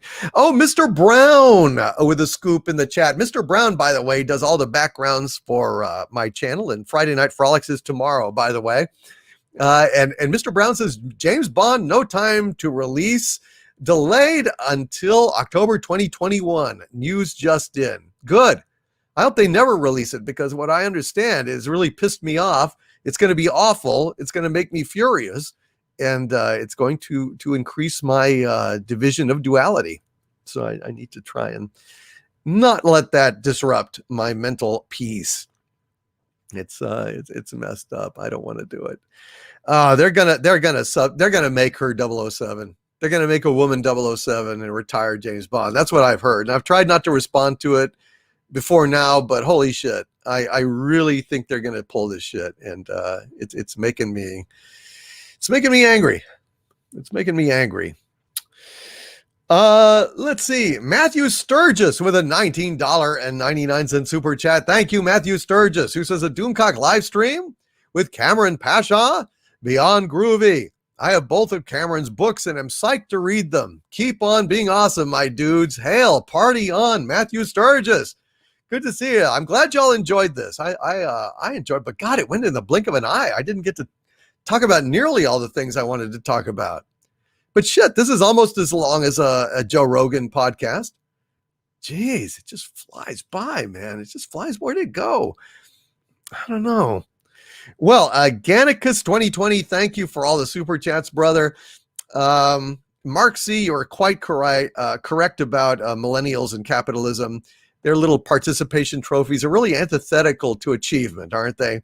That's the whole drawback of self-esteem when self-esteem is not earned. It's kind of pathetic. The animation commentator with a $2 super chat. Thank you, the animation commentator. It says, maybe the UFO lights are dark crystal Urskeks. Well, boy, you sure have drawn the wrath of the secret agencies, the shadow agencies in our government and globally. That's a protected secret that UFO lights are actually dark crystal Urskeks. Boy, you guys have this channel will now be banned, I'm sure, for breaking that bit of news. The animation commentator, why don't you keep your subversive commentatorships to yourself? That's very dangerous knowledge. Hail to the dark crystal. Hail to the Urskeks. Crazy Cat Guy with a $5 super sticker, giving me Bushiba, giving me a thumbs up. Hail, Crazy Cat Guy says, good job. Thank you, Crazy Cat Guy. You are awesome. And Crazy Cat Guy also with a Doomacorn galumphing through the glen. Doomacorn, galumphing through the glen. Doomacorn, not being ridden by men. Steals from the rich, gives to the poor. Doomacorn. Thank you, Crazy Cat Guy. That's a pretty elaborate response to a Doomacorn, but what the hell? It's on the Harvey Zone. Things. The normal rules are suspended on the Harvey Zone, aren't they, kids? Tyron Beard, hail to ye, my man in Australia, and my wrench with a $5 Australian super chat. Thank you, Tyron Beard. Says, let's talk about the beauty of women. Please manifest your beauty for me, and I will alpha the shit out of that. Hail Rennie, with a little heart. Gosh. Hail Tyron Beard. Thank you, my friend. Yes, the beauty of women. Yes. A pretty girl is like a melody that haunts you night and day, just like the strain of her haunting refrain. She'll start upon a marathon and run around your brain, and then at 2 o'clock in the morning, you're still awake and thinking of her. Yep. That's the source of all these great songs, isn't it? The night is bitter, the stars have lost their glitter, the winds grow colder, and suddenly you're older. And all because of the gal that got away. Cherchez la femme, cherchez la femme. John Oakletree with a $1.99 super chat. Hail John says, I have a feeling you would both enjoy Evangelion. Well, I will check it out, John. I've got a lot of things piled up in my queue of things to watch, but I've heard good things about Evangelion, and I think that I should check it out, John. Thank you for being here tonight. I hope you had fun. Alex James with a $5 super chat. Thank you. Alex says, perfection is indeed already with us all. Imperfection is merely those perfection that is yet to be understood. This is true. One must look to the ultimate cause or reason for existence, for manifestation. And if, as the Vedantists hold, the purpose of manifestation is to serve as a viewpoint of the divine, then who's to say that that viewpoint is ever wrong? If you are merely by existing a viewpoint of the divine, then you are perfectly serving your purpose, no matter what you do. Nicholas Horton with a £2 super chat. Hail, Nicholas Horton, who says some wampum for Father Harvey. Thank you. Thank you. I have been disturbingly absent from the discussion here. When I have a perspective that surpasses all of you primitives, I know the true meaning of life, the universe, and everything. And what is the true meaning of life, the universe, and everything? A, giving Harvey wampum, and B, you will all perish in flames. Nothing else needs to be known. Nothing else needs to be known. Back to you, Chet. My name's not Chet. Well, you don't have a name if you don't exist. How can you have a name if you don't exist? That's an illusion. That's duality. I'm not getting mired in that shit. All right. Cockney Spock says, if only you could see what I've seen with your eyes. Now, incept dates, morphology. I don't know such stuff. Who does? Terrell. Terrell knows.